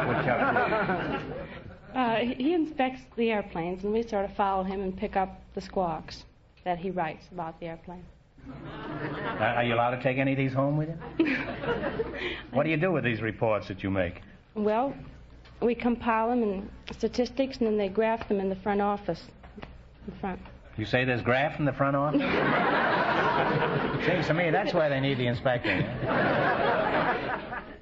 Jerry, I'll call you Jerry. Please do. Kind of formal. Jerry, I'm curious. You give new actors the big build-up. Now, pretend Betty here has just signed a contract and she's brand new. Nobody ever heard of her. Now, what would you do with her? Well, that's a large order, but not too large, considering that the girl has a lot of natural charm and a lot of natural attractiveness. They might want to change her hair. This is a matter for the front office to decide. Is that where they change it, in the front office? Well, they make the decisions on the glamour treatment. I see. But we may also suggest some changes. The basic job for the publicity department would be to make her name a household word. You mean like Drano? Well, you're a very nice couple, and I think you're going to be very happy together. And I'd like to go on talking to you two all night, but we have so much money at stake tonight that we've got to get on with this. Now, in just 1 minute, you're going to play You Bet Your Life for a chance at the $6,000 question. Right now, I'd like you to devote your attention to an important announcement. Take the 5-mile trial. Take the 5-mile trial. Your DeSoto Plymouth dealer has mapped out a 5-mile trial course through stop-and-go traffic, over rough roads, and out on the open highway. A stern test for any car. And he invites you to get behind the wheel and drive the new DeSoto Fire Dome 8 over this course, so you can discover for yourself all the great new DeSoto features. As you drive along, you'll be able to feel the great power of the exciting new Fire Dome V8 engine. Power with smoothness never before achieved in any car. You'll feel the sure stopping power of DeSoto power brakes. In parking and out on the highway, too, you'll feel new ease in steering. Why, DeSoto's sensational new full power steering takes literally all the effort out of steering. Makes turning the wheels as easy as dialing a phone. So tomorrow, stop at your DeSoto Plymouth dealers and ask to take the 5-mile trial in either the exciting new 160 horsepower DeSoto Fire Dome 8 or the famous DeSoto Power Master 6. Find out why the new DeSoto is America's most talked about new car. And remember, all dealers who sell DeSoto also sell Plymouth, the low-priced car most like high-priced cars.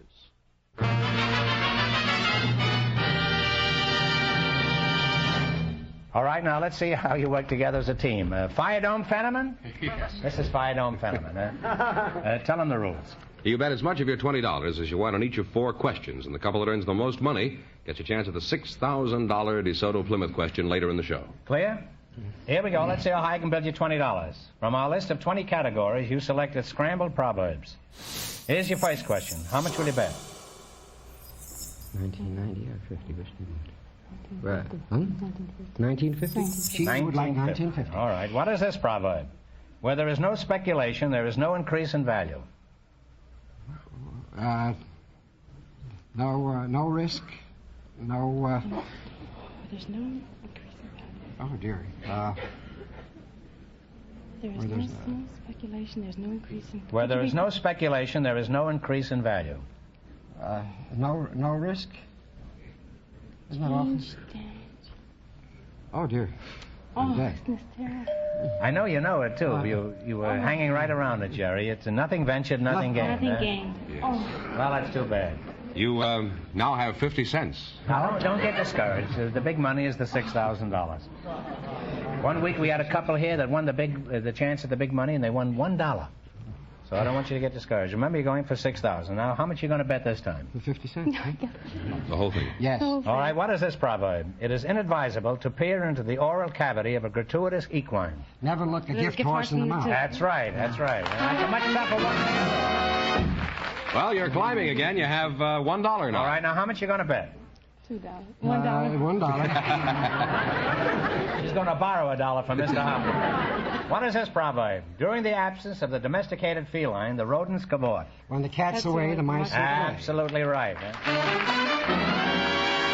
You now have $2. Here's your last chance to beat the other couples. How much are you going to go for? The whole thing. All right. What is this proverb? A revolving boulder will not accumulate lichen. Rolling stone gathers no moss.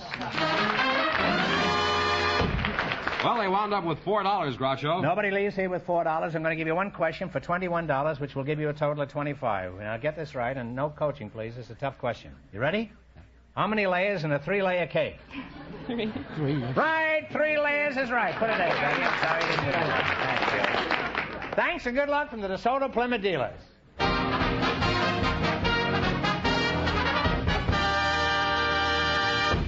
We invited some insurance men to the program tonight, Groucho, and just before we went on the air, our studio audience selected Mr. Ross Harrison. His partner is a housewife, Mrs. Lucy Rankin. Folks, meet Groucho Marx. Welcome to You Bet Your Life. Say the secret word and divide $100. It's a common word, something you always have with you. Mr. Ross Harrison, you're the insurance man, eh? I could tell you were an insurance man because you've got one foot in the microphone already. Huh? Now, Mrs. Lucy Rankin, you're the housewife. Where were you born, Lucy? Canary Islands. Is that so? Mm-hmm. Could you fly a few times around the room? Where are the Canary Islands, Lucy? Off Morocco. You're off your rocker, did you say? Lucy, I'm not interested in your personal peculiarities. At this point, I just want to know where you were from. Canary Islands. Canary Islands. Mm-hmm. Did you meet Admiral Byrd down there? How did you happen to be born in the Canary Islands when there were so many other places to be born in? Were you throwing a wing-ding at the time? No, my father was a mining engineer on the Gold Coast of Africa. Hmm? And Canary Islands are rather close. Oh, are they? Mm-hmm. I thought the Canary Islands was near where Columbus came when he... He did. Well, that wasn't near Africa, was it? Mm-hmm. Is that so?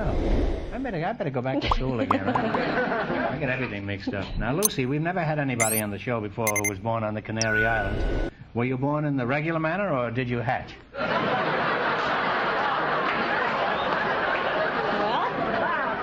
regular manner, I guess.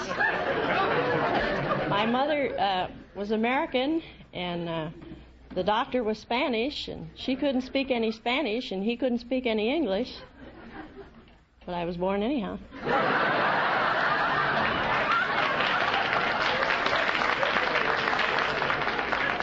Lucy, that could have been disastrous. That Spanish doctor could have taken out your mother's appendix. Then where would you be? Riddle me that. Well, you're real cute, Lucy. Look like a nice guy. Are you married? Sure. Skip it. Lucy, since you were born in the Canary Islands, what kind of a citizen are you? Are you American, or are you a canary? Well, according I thought you'd be more yellow. Are you American or canary? Well, according to Spanish law, any child born in the Spanish territory is a Spaniard. Mm-hmm. But my mother refused to register me, have me registered as Spanish, and he refused to register me as English. So I'm miscellaneous.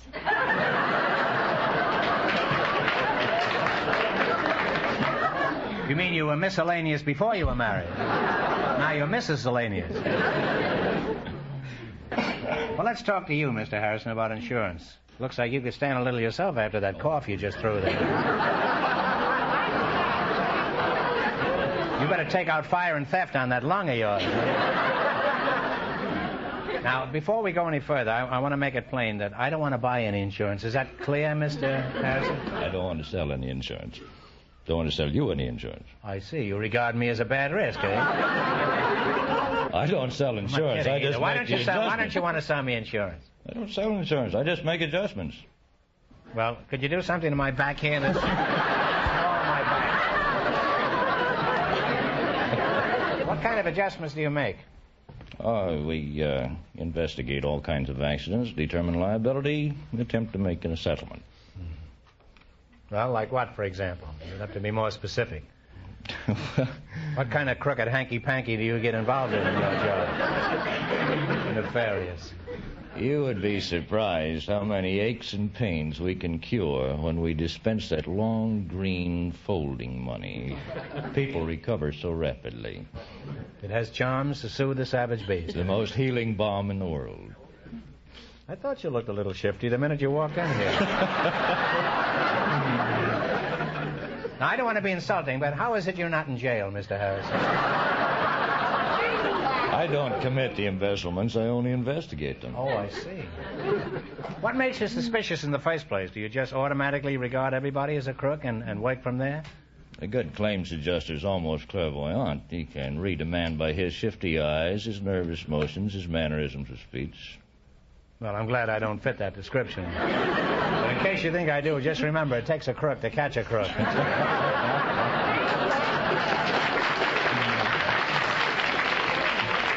I want to thank every crook in the audience for it. Well, you're a mighty interesting couple. And I want to give you a chance to win some real money. But before I do, I want to remind you to take a ride in the new DeSoto Fire Dome 8. Now you're going to play You Bet Your Life. You beat our other couples, you'll get a chance at the $6,000. Can't tell you how much you have to win, but Mr. Fenneman's going to remind our listeners. The publicity man and his partner won $4, and the secret word is age. All right, here we go. Let's see how high I can bid you $20. There are common expressions that you have heard and used many times. I'll give you a keyword, and you give me the whole expression. For example, if I said proud, you would reply as a peacock. Proud as a peacock. Is that clear? I don't know why you picked such an involved category. All right, here's your first question. How much of the $20 will you try? Talk up, What do you think? $19.80. Honey, you're going for broke. $19.80? Is that all right with you, Mr. Harris? I don't agree with it. I'm conservative. I'm an insurance adjuster. All right. I split 5 on. Oh, no. Then go for broke. All right, time's You a haven't wasting, got enough kids. to Come on. put if you only put Why don't you 5. compromise Let's and go for broke. What, 20? 20. Okay. You're going for the whole 20? Okay, here we go. The word is wise. What's the rest of the expression? Wise? As a noun. Wise as an owl is right. Off to a great start. You have $40. Remember, you're going for $6,000 tonight. How much of the $40 you're going to try this time? $39.75. $39.75, is that it? $39.75. $39.75. The word is pretty. What is the rest of the expression? Pretty? As a picture. That's right. Pretty as a picture. You now have $79.75. Here's your bad question. How much of the $79.75 you going to risk? 79. Go ahead. 79. The word is stubborn. What's the rest of the expression? Stubborn? Is a mule. As a mule. Stubborn as a mule is right. You now have $158.75. It's your last chance to be the other couples. How much you going to go for? All it? Shoot the word. All right. The word is flat. What's the rest of the expression? Flat? As a pancake. That's right. Flat as a pancake.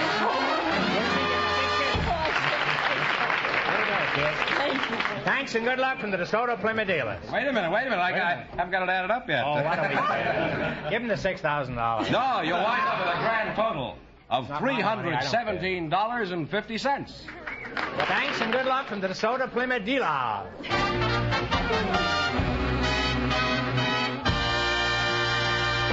We have a married couple for you, Groucho. They were... Merry-go-round, did you say? No, we have a married couple for you. They were selected from our studio audience just before we went on the air because they have some interesting experiences to tell you. Mr. and Mrs. Cornelia Smith meet Groucho Marx. Welcome for the DeSoto Plymouth dealers. Say the secret word and divide $100. Say the secret word and you'll win $100. It's a common word, something you always have with you. Mr. and Mrs. Cornelia Smith, huh? No use flirting with you. You're married already, huh? Let's see, Mr. and Mrs. Cornelia Smith. And you're married? Mrs. Smith, what's your first name? Grace. Well, you're very attractive. May I ask how old you are? 30. 30. Well, you don't look it. And you're married to Mr. Smith, eh? Yes. Cornelius. Oh, come now. I can't call you Cornelius. What shall I call you? Everybody calls me Corny. That's a coincidence. That's what everybody calls me, too. Where are you from? Coney Island? No, I was born in Fort Huachuca, down on the Mexican border. I beg your pardon? Fort Huachuca. Have you tried antihistamine? Gracie, you have very pretty teeth. Atta girl. Now, where's your birthplace? Baguio, Luzon. You sound like you're in worse shape than he is. Baguio, Luzon? How do you explain your birthplace, Mrs. Smith? My father was a major in the Army and stationed in the Philippines. Oh, I see. Now, Coney, how do you explain where you were born? Well, my father was in the Army, too. And he was stationed at Fort Huachuca. My mother was there, too. That comes in pretty handy. How long did you live in that fort, Coney? About a year, Groucho, and then we went down to South America, to Venezuela, and to Colombia. And then back up to Camp Meade, and then to Camp Bullis, and then to Fort Sam Houston, and then to Fort Bliss. Your father certainly kept moving. He must have been a private, was he? No, he was a colonel. Well, sometimes those colonels have to keep moving even faster than the private. If they don't, they might get drafted. I mean, for active duty. Coney, with all that Army background, I'm surprised you're not a general. How come you didn't join the Army? Well, I went in the Marine Corps instead, Groucho. You learned more about the Army than I thought you did, huh? Where did you bump into this charmer here? I met her in Dhahran, Saudi Arabia. That's up in Oregon, isn't it? No, it's in the Middle East, Groucho. Oh, yes, near Muncie, Indiana. Now, quit stalling, Coney. Where did you meet Grace? I met her in Arabia. I was doing engineer work for one of the oil companies out there, and she was the secretary of the president of the company. Arabia is a strange country, Coney, isn't it, for a couple of Americans? What did you do for entertainment over there? Pretty much the same thing you do over here.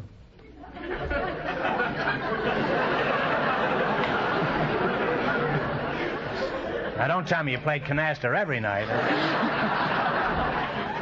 You better explain that, Coney. Well, I mean, they have... What happened? That's pretty dated. They don't say that anymore. They say, how about that? They have movies, tennis courts, swimming pool, lots of parties going all the time, and those Arabian Nights aren't so bad, you know. How are the daytimes? Not too good. Where did you get married? In Cairo, Egypt. Oh, well, that sounds like a... then we went to Europe on our honeymoon. Where did you go in Europe? Oh, we went to Greece. Go behind the Iron Curtain? No, into France and Italy and others. I don't remember them all. You don't remember where you were? Well, I would say you had a real nice honeymoon. Do you remember where you went, Coney? Sure.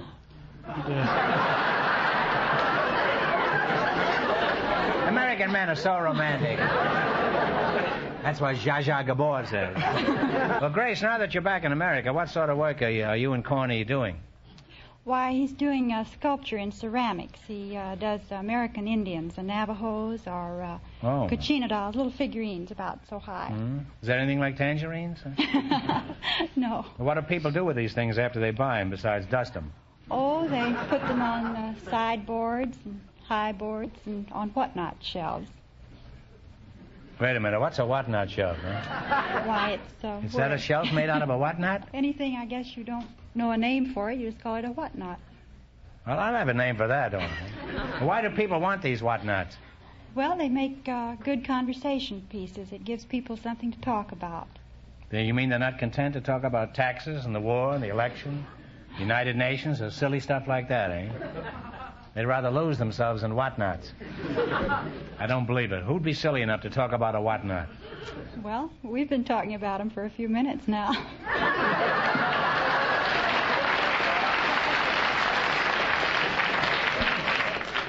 Did you know that a camel can go 8 days without a joke? And this is a shining example.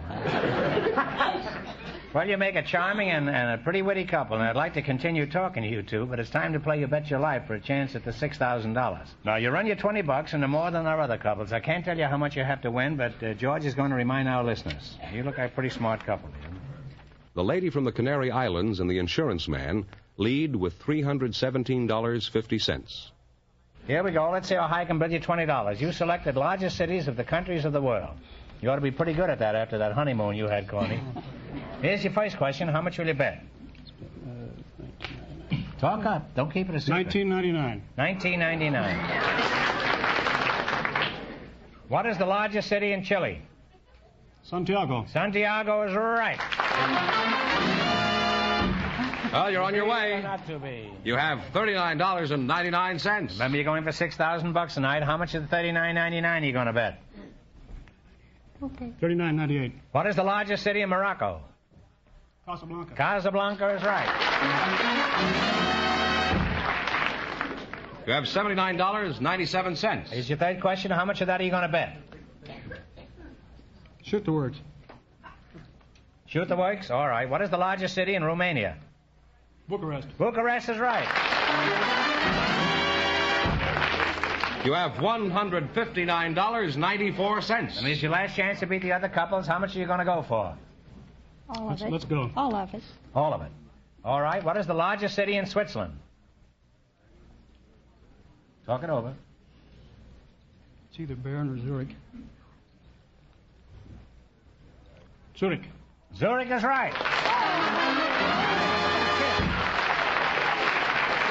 And you'll wind up with $319.88. And that means that you people, in just 1 minute, get the chance at the DeSoto Plymouth $6,000 question.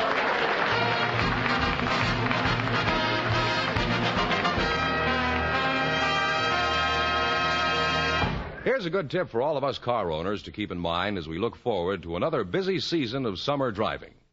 Make safe driving a habit. Check your car. Check accidents. May is Vehicle Maintenance Month.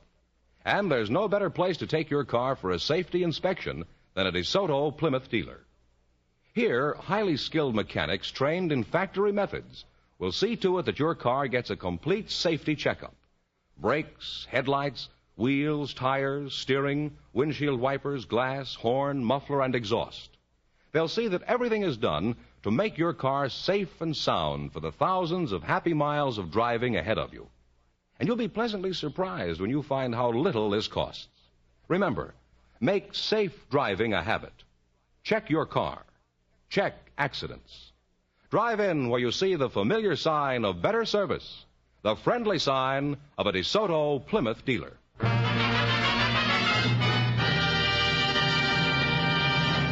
And now, here's our winning couple, Groucho. Mr. and Mrs. Smith, all set for the DeSoto Plymouth. I like the cut of your jib. $6,000 question. Come on in, folks. Well, maybe that honeymoon came in pretty handy. Otherwise, you wouldn't have known all those cities. Here we go for $6,000.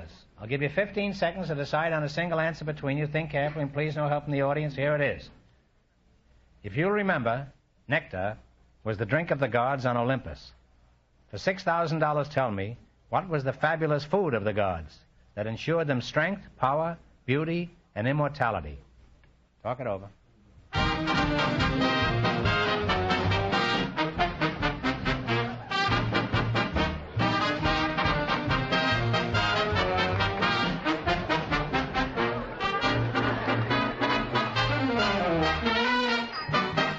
All right, what is the answer you two have decided upon? Ambrosia. Ambrosia's right.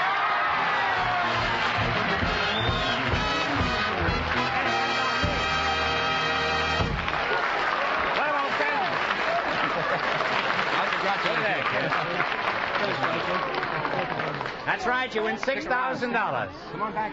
Plus how much, wait a minute. They won $6,000, and how much in the quiz, George? Oh, I've completely forgotten that.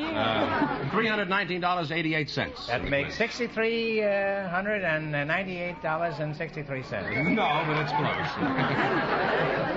$63,1988, is that right? No. No, well, how Yes. much? I'm happy. Fenneman, you're fired. Get your fired homemade and get out of here. Well, what are you going to do with all that swag, kids? Another honeymoon? I think maybe so. We've always wanted to go down to British East Africa, down to Nairobi and Kenya and Tanganyika. We haven't been down there yet. Yeah, well, give them my regards. Well, congratulations from the more than 3,000 DeSoto Plymouth dealers from coast to coast. You bet your life. Thank you.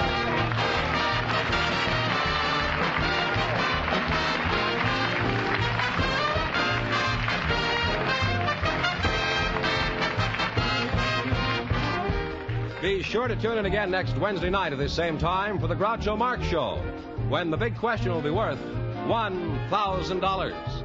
And don't miss Groucho's television show, also presented by the DeSoto Plymouth Dealers of America. And remember, all dealers who sell DeSoto also sell Plymouth.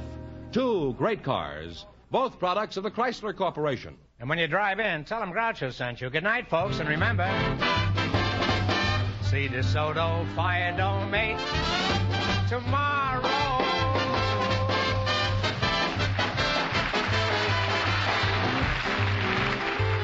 Folks, here's a reminder from the National Safety Council.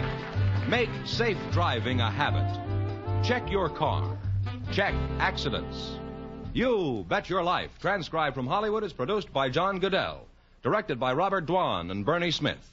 Music by Jerry Fielding. This is George Fenneman signing off for the more than 3,000 DeSoto Plymouth dealers from coast to coast.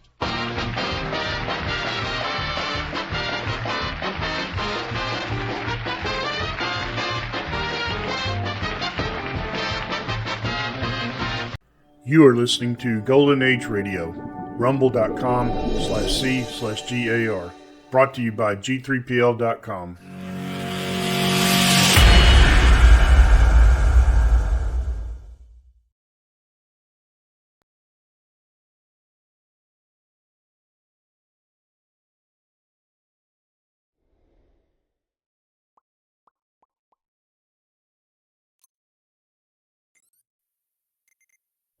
The Raleigh Cigarette Program from Hollywood, starring Red Skelton, with Ozzie Nelson and his orchestra, Harriet Hilliard, Wonderful Smith, and yours truly, Truman Bradley.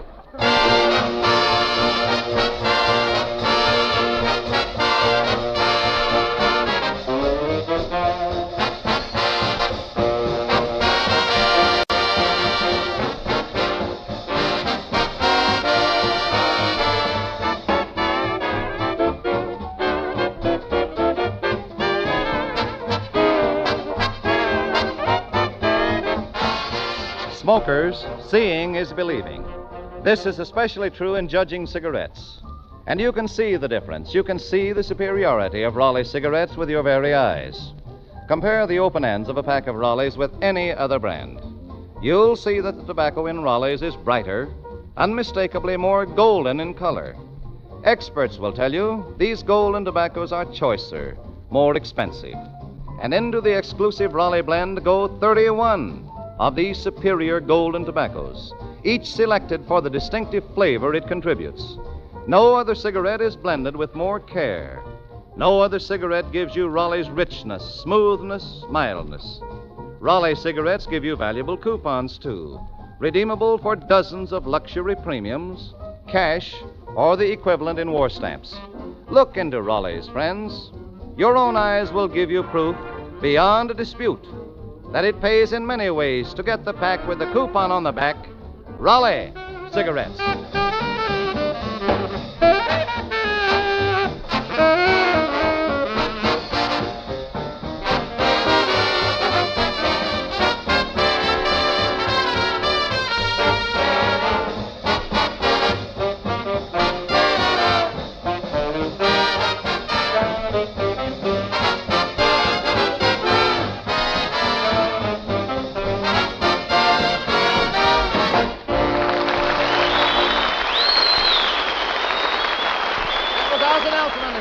Playing My Gal Sound. And now we bring you Metro-Goldwyn-Mayer's brilliant young comedian. Brilliant. The star of our show, Red Skelton. Thank you very much, the armed forces out there. Thank you very much, and good evening, ladies and gentlemen. Say, Truman, wasn't it good to hear Fibber McGee and Molly back on the air tonight, huh? Oh, it was wonderful, Yeah, Red. boy. Indeed it was. Say, Red, what have you been doing? Well, I've been getting my car ready for the gasoline rationing. Getting your car ready? What do you mean? I've been weaning it. No kidding. I rode down here tonight on a streetcar, and I found the cutest little camera. No You kidding. did, Red? Oh, I forgot. NBC took that out, didn't they? There we go. You know, I think gasoline racing will be good for California drivers, Red. They think? won't drive so crazy. They're really wild here, aren't they? Yeah, I saw a guy up on Hollywood Boulevard yesterday, and he was driving along with his arm around his girl. Driving with his arm around his girl. Yeah. Well, that's nothing. Oh, no, she was in the rumble seat. Hello, Red. Hello, Ozzy. Say, you look good tonight. Oh, I feel great. I'm in love. Are you sure it's love, or maybe it's just vitamins? Huh? No, it's love, and Love, huh? she's wonderful. She's a blonde. A blonde, huh? What's the color of her eyes? Well, I don't know. She always wears goggles. She always wears goggles? Why? Did you ever try welding without them? Hello, Red. Hello, Harriet. Say, what do you think of the new gas ration? Oh, I just drive along till I run out of gas and then fill the tank with 7-Up. Does it work? No, but you ought to hear it fizz. Say, did you ever try to roller skate, Red? Yeah, I tried roller skating, but it's too tough for me. So I've been practicing on a pogo stick. Everything was fine until I came downtown. Yeah, what happened, Red? Well, I waited for the light to change, and I pogued when I should have gogued. Well, you know, walking won't hurt any of us. Yeah, you know, that's right. I don't know how many times I've walked from one end of Hollywood Boulevard to the other. I know, Red, but they've all got defense jobs nowadays. Yeah. Well, we might as well get used to this rationing idea, Red, because pretty soon we're going to have meatless days, too. Oh, yeah, and everybody's going to have to eat fish or chicken. Yeah, you know, my rooster heard about the meatless days over the radio, so he barracudaed him...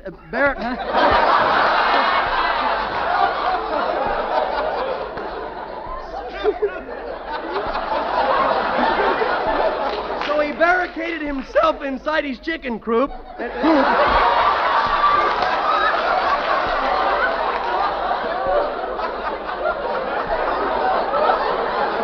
No kidding, I'm the only comic in radio that reads the blotches on the paper. My rooster heard about meatless days over the radio, so he barricaded himself inside the chicken coop. Really? Yeah, and all day long he keeps yelling, if they want me, they gotta come and get me.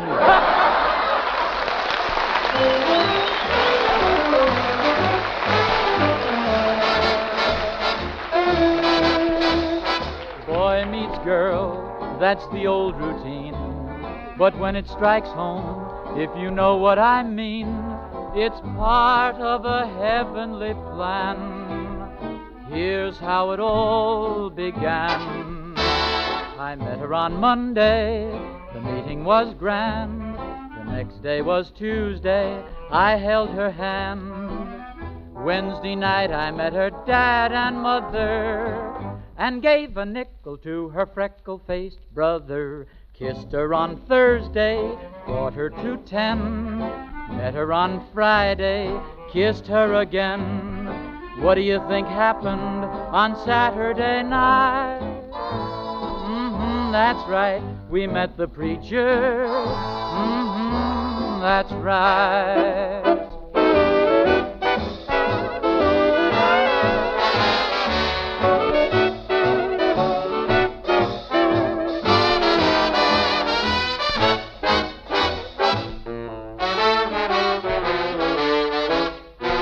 I met him on Monday, the meeting was grand.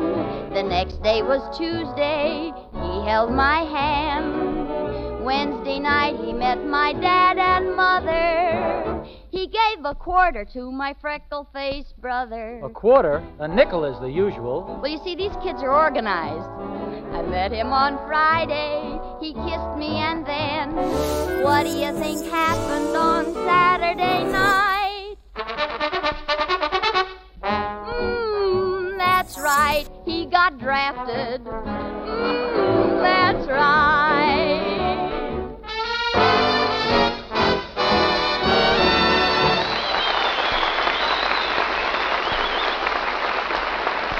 That was Ozzie Nelson and Harriet Hilliard singing Rochote. Come in. Well, Wonderful Smith. How are you, Wonderful? Fine, Mr. Skelton, fine. Say, Wonderful, I hear you got married. Nope, but I almost got married. What do you mean, almost? What happened? I found out just in time that them ties she's got is only retread. You know, I wish I could have seen you proposing to your girl. Did you get out on one knee? Yes, sir, and I'm sorry I did. Why? We was in the La Brea tar pits at the time. Well, that's no place to take a girl, Wonderful. You should have taken her up in the mountain. I tried that, but that wasn't any good. What was the matter? Did you ever try to kiss a girl with an anti-aircraft gun for a chaperone? You've got a technique. I can see that. Oh, Wonderful. yes, sir. First, I got down on my knees. Yeah? Then I looked at her. Yeah, then what? Then she got down on her knees. Rolled a 7 and I was faded.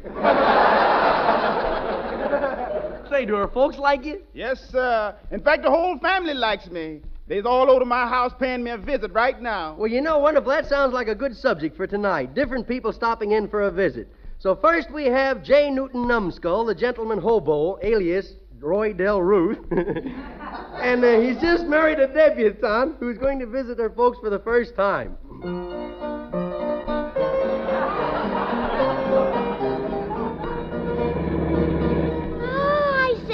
Are we really going to Niagara Falls on a honeymoon? No. I don't want to see Niagara Falls. I want to see Hitler, Hirohito, and Mussolini. But why? They're much bigger drips.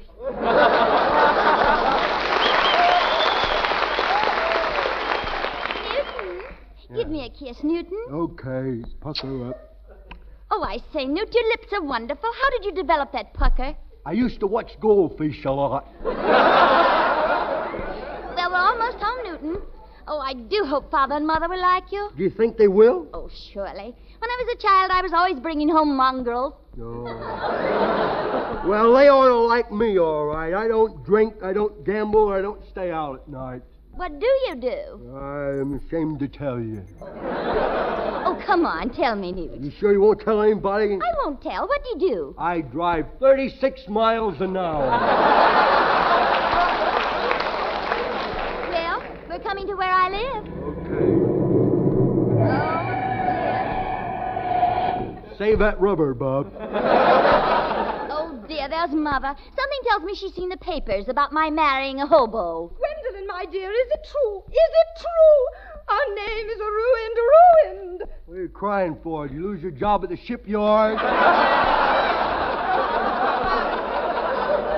Mother, this is J. Newton Numbskull, my husband. Oh, my poor girl. Married to a man. Oh, I wouldn't worry about that. I wear slacks a lot. Jeeves? Yes, madame. Bring the luggage. and show him to the guest room. Oh, you don't have to dirty a sheet just for me. I can sleep anywhere. The bar, the wine cellar. You're not a drinking man, are you? No. You don't get this way from eating peanuts. Would you walk this way, sir? Boy, this is class. Butlers, swimming pools. Boy, what a joint this is. Hey, you got some nice pictures on the wall, too. Look at that picture of the Goodyear blimp. Snootin'. That's Mother in her slacks. Oh, now I know what they mean by inflation. Shall I show you to your room, sir? Yeah, let me take some of them bags. I have them, sir. Oh, come on. Let me help you. This is my old racket. I used to be a bag smasher. I say, you can't carry all of them. Don't tell me I can't. I'll show you I can. Careful going up those steps. With that many bags, you're likely to fall backwards, you know. No, I won't. I thought you said you were a baggage smasher. Them bags are smashed, and you know. Here is your room, sir. Okay, boy, what a bed. I wonder if there's any money hidden in that mattress. I doubt it, sir. I'll bet you a nickel there is. What? I bet you a nickel there's money in that mattress. Where's my pocket knife? I'll find out, boy. Money in here. Well? You got change for a dime? I'm afraid the lady of the house is going to be angry. This is the room Buffalo Bill slept in. Yeah, is that his shotgun over the fireplace? Yes, sir, but I wouldn't touch it, sir. It might be loaded. Oh, don't tell me. I know all about guns.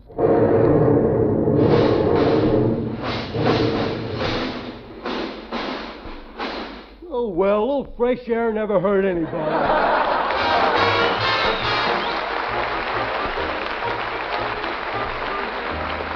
Thank you. Then we have a lady and her little boy. His grandfather. His grandfather's going to pay them a visit. So, Harriet, you be my mother, and I'll be the mean little kid. Here I is over in me bakery shop making mud pies. Oh, Junior! Well, don't yell at me. I didn't use any sugar. Somehow they don't taste as good without her. Oh, Junior, you didn't eat any of those mud pies, did you? Yes, I did, but I never do it again, no. The rock I used for nuts broke me widow teeth. They did? Yeah, now I really got a gap in me yap. Just look at you. You're so dirty you look like a little pig. Ain't I don't. Come on, grease me up and try to catch me. Come on. Hey, Mommy, will you button the back of me son's suit? Isn't it buttoned? I don't think so. It feels like me drawbridge is down.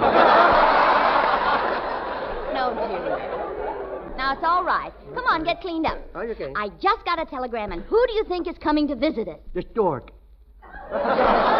No, storks don't send telegrams. I bet if they did, you wouldn't have been home when I arrived, would you? Now, listen. Your grandfather is coming. You mean old creepy Joe with a long white beard? Yes, Junior. Oh, boy, where's me scissors? Now, Where's Junior, me scissors? if you try to cut his beard off again, you'll get a whipping. Well, he said last time I was here I could cut it off, and next time he came. Oh, but you don't really want to, do you? He don't know me very well, does he? Now, you get into the house and wash up. Go on. Okay. Me grandpa's coming to pay out the bill. Oh, now to watch me face. First, I will throw the soap out the window. Now for a couple of quick dabs. Singing in the bathtub. I wonder why your voice always sounds different when you're in the bathroom. Hanging in the bathtub. Junior, can you reach the water? Yeah, but a good thing it can't reach me. I'd be glad when I learn to read so I won't keep burning me little fingers on the hot water. I would turn it on good. Oh, I burned my fingers. What's the matter? I burned me little fingers. You didn't because there's no hot water. I froze me fingers. Now you go dry your hands. Okay. Not on that. Oh, why do you use my best guest towel? You always slap me when I use the curtain. Hey, which towel shall I use? You know which towel is yours. They all have our names on them. Oh, yeah. Hid, hurt, and the doped. Which one's mine, Mommy? Well? I bet you don't know. But we do, don't we, folks? Oh, to my door. I will go. We got company. Open the door. Hello, Junior. Well. Hello, Beaver. Is that Grandpa, Junior? I think so. Maybe it's Spy. Wait, I'll make sure. I will nip on his leg. Ow! Well, he's one of us, all right. No meat. Hello, Grandpa. Oh, it's good to see you. How are you? Well, I'm rather tired. Well, here, Gramp, come on, sit down, sit All down. right, thank you. Go on. Oh, dear, did you break your hip, Grandpa? No, but he broke what was on it.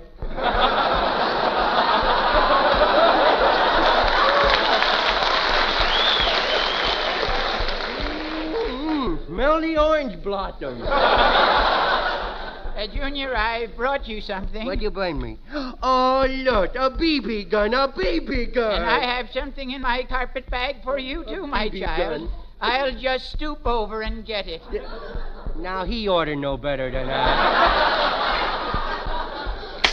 Oh, you shot me while I was stooping over. Now, that's not fair. Maybe not, but boy, what a target. You'd better put that gun away. Let me have it. No, I want it. Junior, let him have it. No. Let him have it. Okay. Oh, not that way. Now she tells me. Oh, I don't know. I guess I must be getting old. I'm so tired. I think I'll go take a nap. Aw, you ain't old, Gramp. That long white beard of yours is sapping your strength. Let me cut it off. Oh, no, maybe so, but I'd die if anything happened to that beard of mine. Would you really? You wouldn't touch my beard. You wouldn't touch it, really, now, would you, Junior? He ain't naive. He numb. Now, you let Grandpa get his rest, Junior. Okay, I will just sit right here. I will sit here. Oh, boy. Now, here I is, practically all alone. Now, let's see. Oh, quiet, Gramp. I can't think. Let's see, I will go over my list of things to cause confusion. Break a vase. Nope, none left. Pull a cat's tail. Nope, none left. I don't know why it is, but me widow mind keeps wandering back to Grandpa's beard.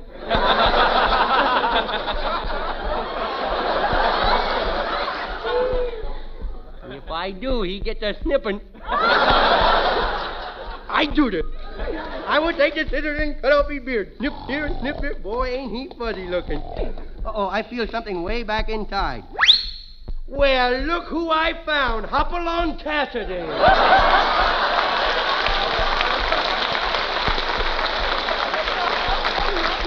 Boy, I hope I can reach his whiskers without knocking over the lamp. Uh-oh. Who did you knock over? Meow. Meow. Oh, that darn cat. It always worked, always worked. Now back to me dirty work. Boy, this beard sure is tough. There's an awful lot of devil grass in there. Oh, don't he look naked now. I will go get a mirror so he can see himself. Hey, Gramp, wake up. Look, Gramp. Mm-hmm. Look, Gramp, look. Oh, yes, it's a picture of me when I was a young man. No, it ain't. That's you now. I cut all you beard. That's a good boy. It's a nice ain't night. it, dog? What? What's going on in here? I cut Gramp's whiskers off. Junior, you didn't. What do you think that is on the floor, Moss? Oh, now you're going to get it. Oh, my vaccination, my vaccination.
Ozzie Nelson and his orchestra playing I Got a Gal in Kalamazoo named Rochote.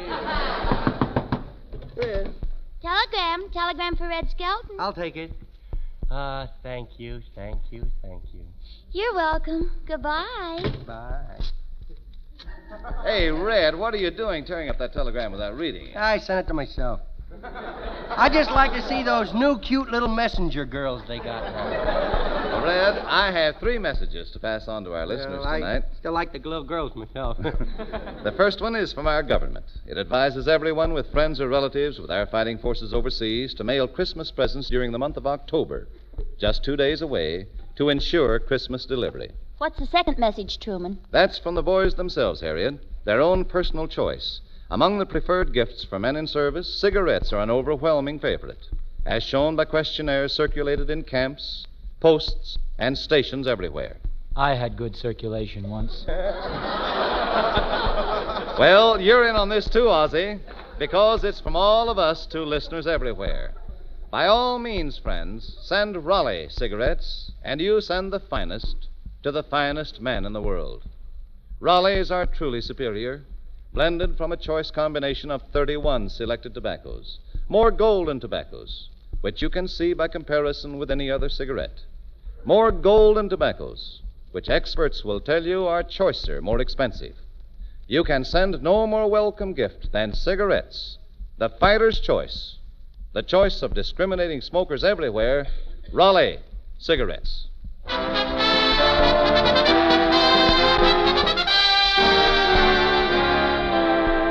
Getting back now to people stopping in for a visit, we have Clem, the fellow from the country.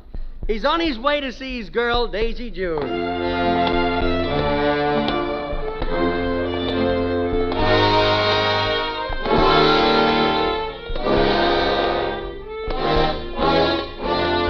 Well, here I am. I dream of Jeannie right there. Gee, I hope Daisy June's home. Uh-oh, there's a light on in Daisy June's house. I'll tiptoe over and see what's the occasion. It's a good thing I ain't wearing shoes. I'd wake everybody up. What's that sign on that chicken house there? Anybody found around here at night will be found around here in the morning.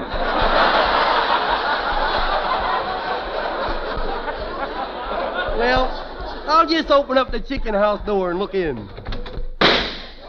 Well, how do you like that? That rooster took a shot at me. Who's there? Oh, hello, Clem. Well,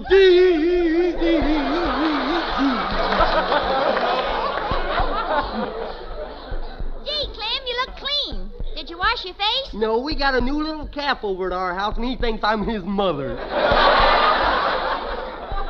You say the silliest things. Yo, don't I know? Mama screwed my head on very tight this morning. Well, I'm sure glad you're here. A man's car broke down, and I'm a-putting him up for the night. You?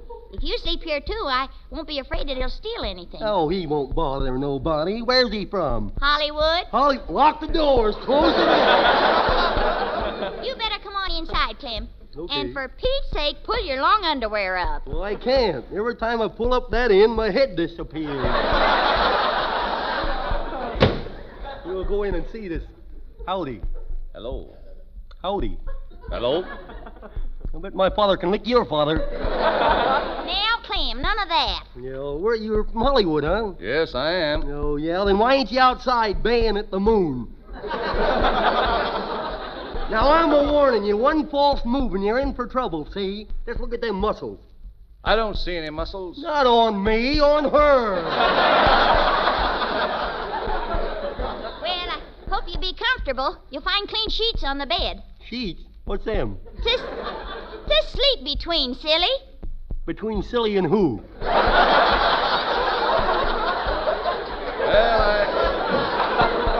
I think I'll retire for the night. Yeah, I'll go upstairs with you. Good night, boys. Good night. Good night. You Say, probably keep that she up sure all is right. nice. Yeah, someday she's going to make me the happiest man in the world. Oh, she going to marry you? No, she's going to teach me to play hopscotch.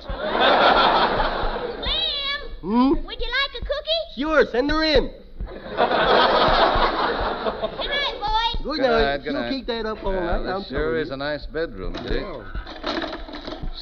It's a comfortable bed, too. Yeah, Martha Washington slept in this bed. Martha Washington slept here. You mean George, don't you? No, Martha. Here, have a chocolate. Cold in here, too. I think I'll have a nightcap. What's that? Go ahead, swallow a little of it. Put a hair on your chest. Will? Well, here goes.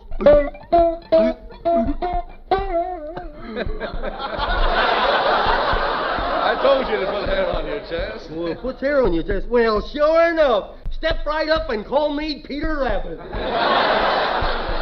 Oh, Clem, I nearly forgot to tell you. I talk in my sleep, you see, and the only time you'll get any sleep is when the guy I'm talking to answers me. Oh, that's okay. I dream a lot. I dream every night I'm riding a scooter, and the only time you'll get any rest is when I'm coasting.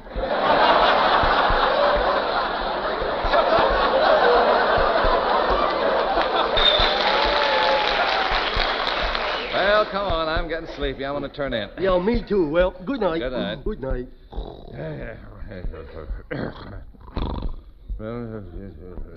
He's beginning to talk in his sleep already. You think you'd like some muslin, madam? 1 yard, 2 yards, 3 yards.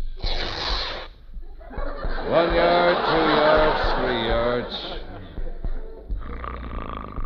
1 yard, 2 yards, 3 yards. Brother, you're going to pay for a bed sheet in the morning. 1 yard, 2 yards, 3 yards. Hey, take it easy. I feel a draft. Hey, you ripped my nightshirt right up the back. Oh, there's that cat. I better put her outside. Come here, kitty. Come on, come on. Come on, outside. Don't get tough with me. Out to the post office. Get out of here. Hey, let me in, will you?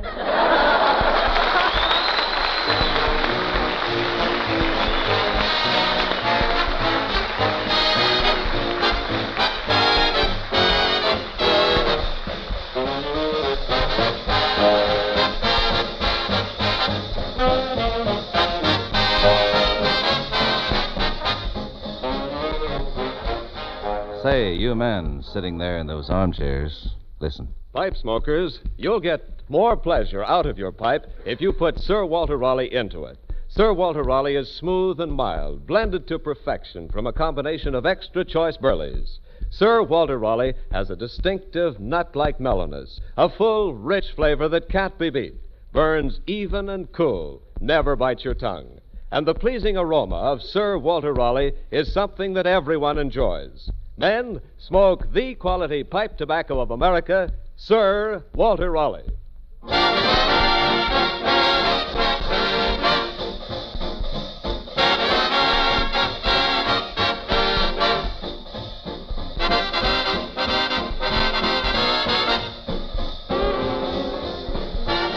Remember, we'll all be back again next Tuesday at the same time. Red Skelton, Ozzie Nelson and his orchestra, Harriet Hilliard, Wonderful Smith, and yours truly, Truman Bradley. Until next Tuesday, then. This is Red Skelton saying goodbye now, and thanks for listening. Good night, Mummy.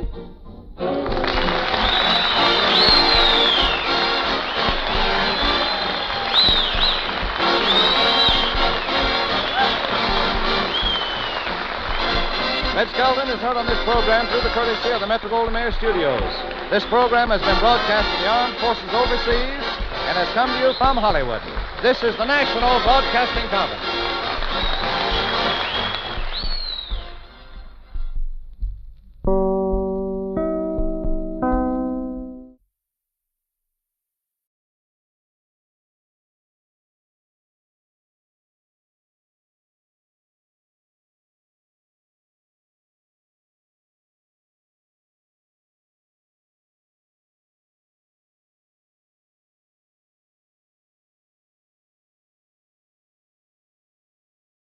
You have been listening to Golden Age Radio, rumble.com/C/GAR, brought to you by G3PL.com. Don't forget to subscribe for more videos.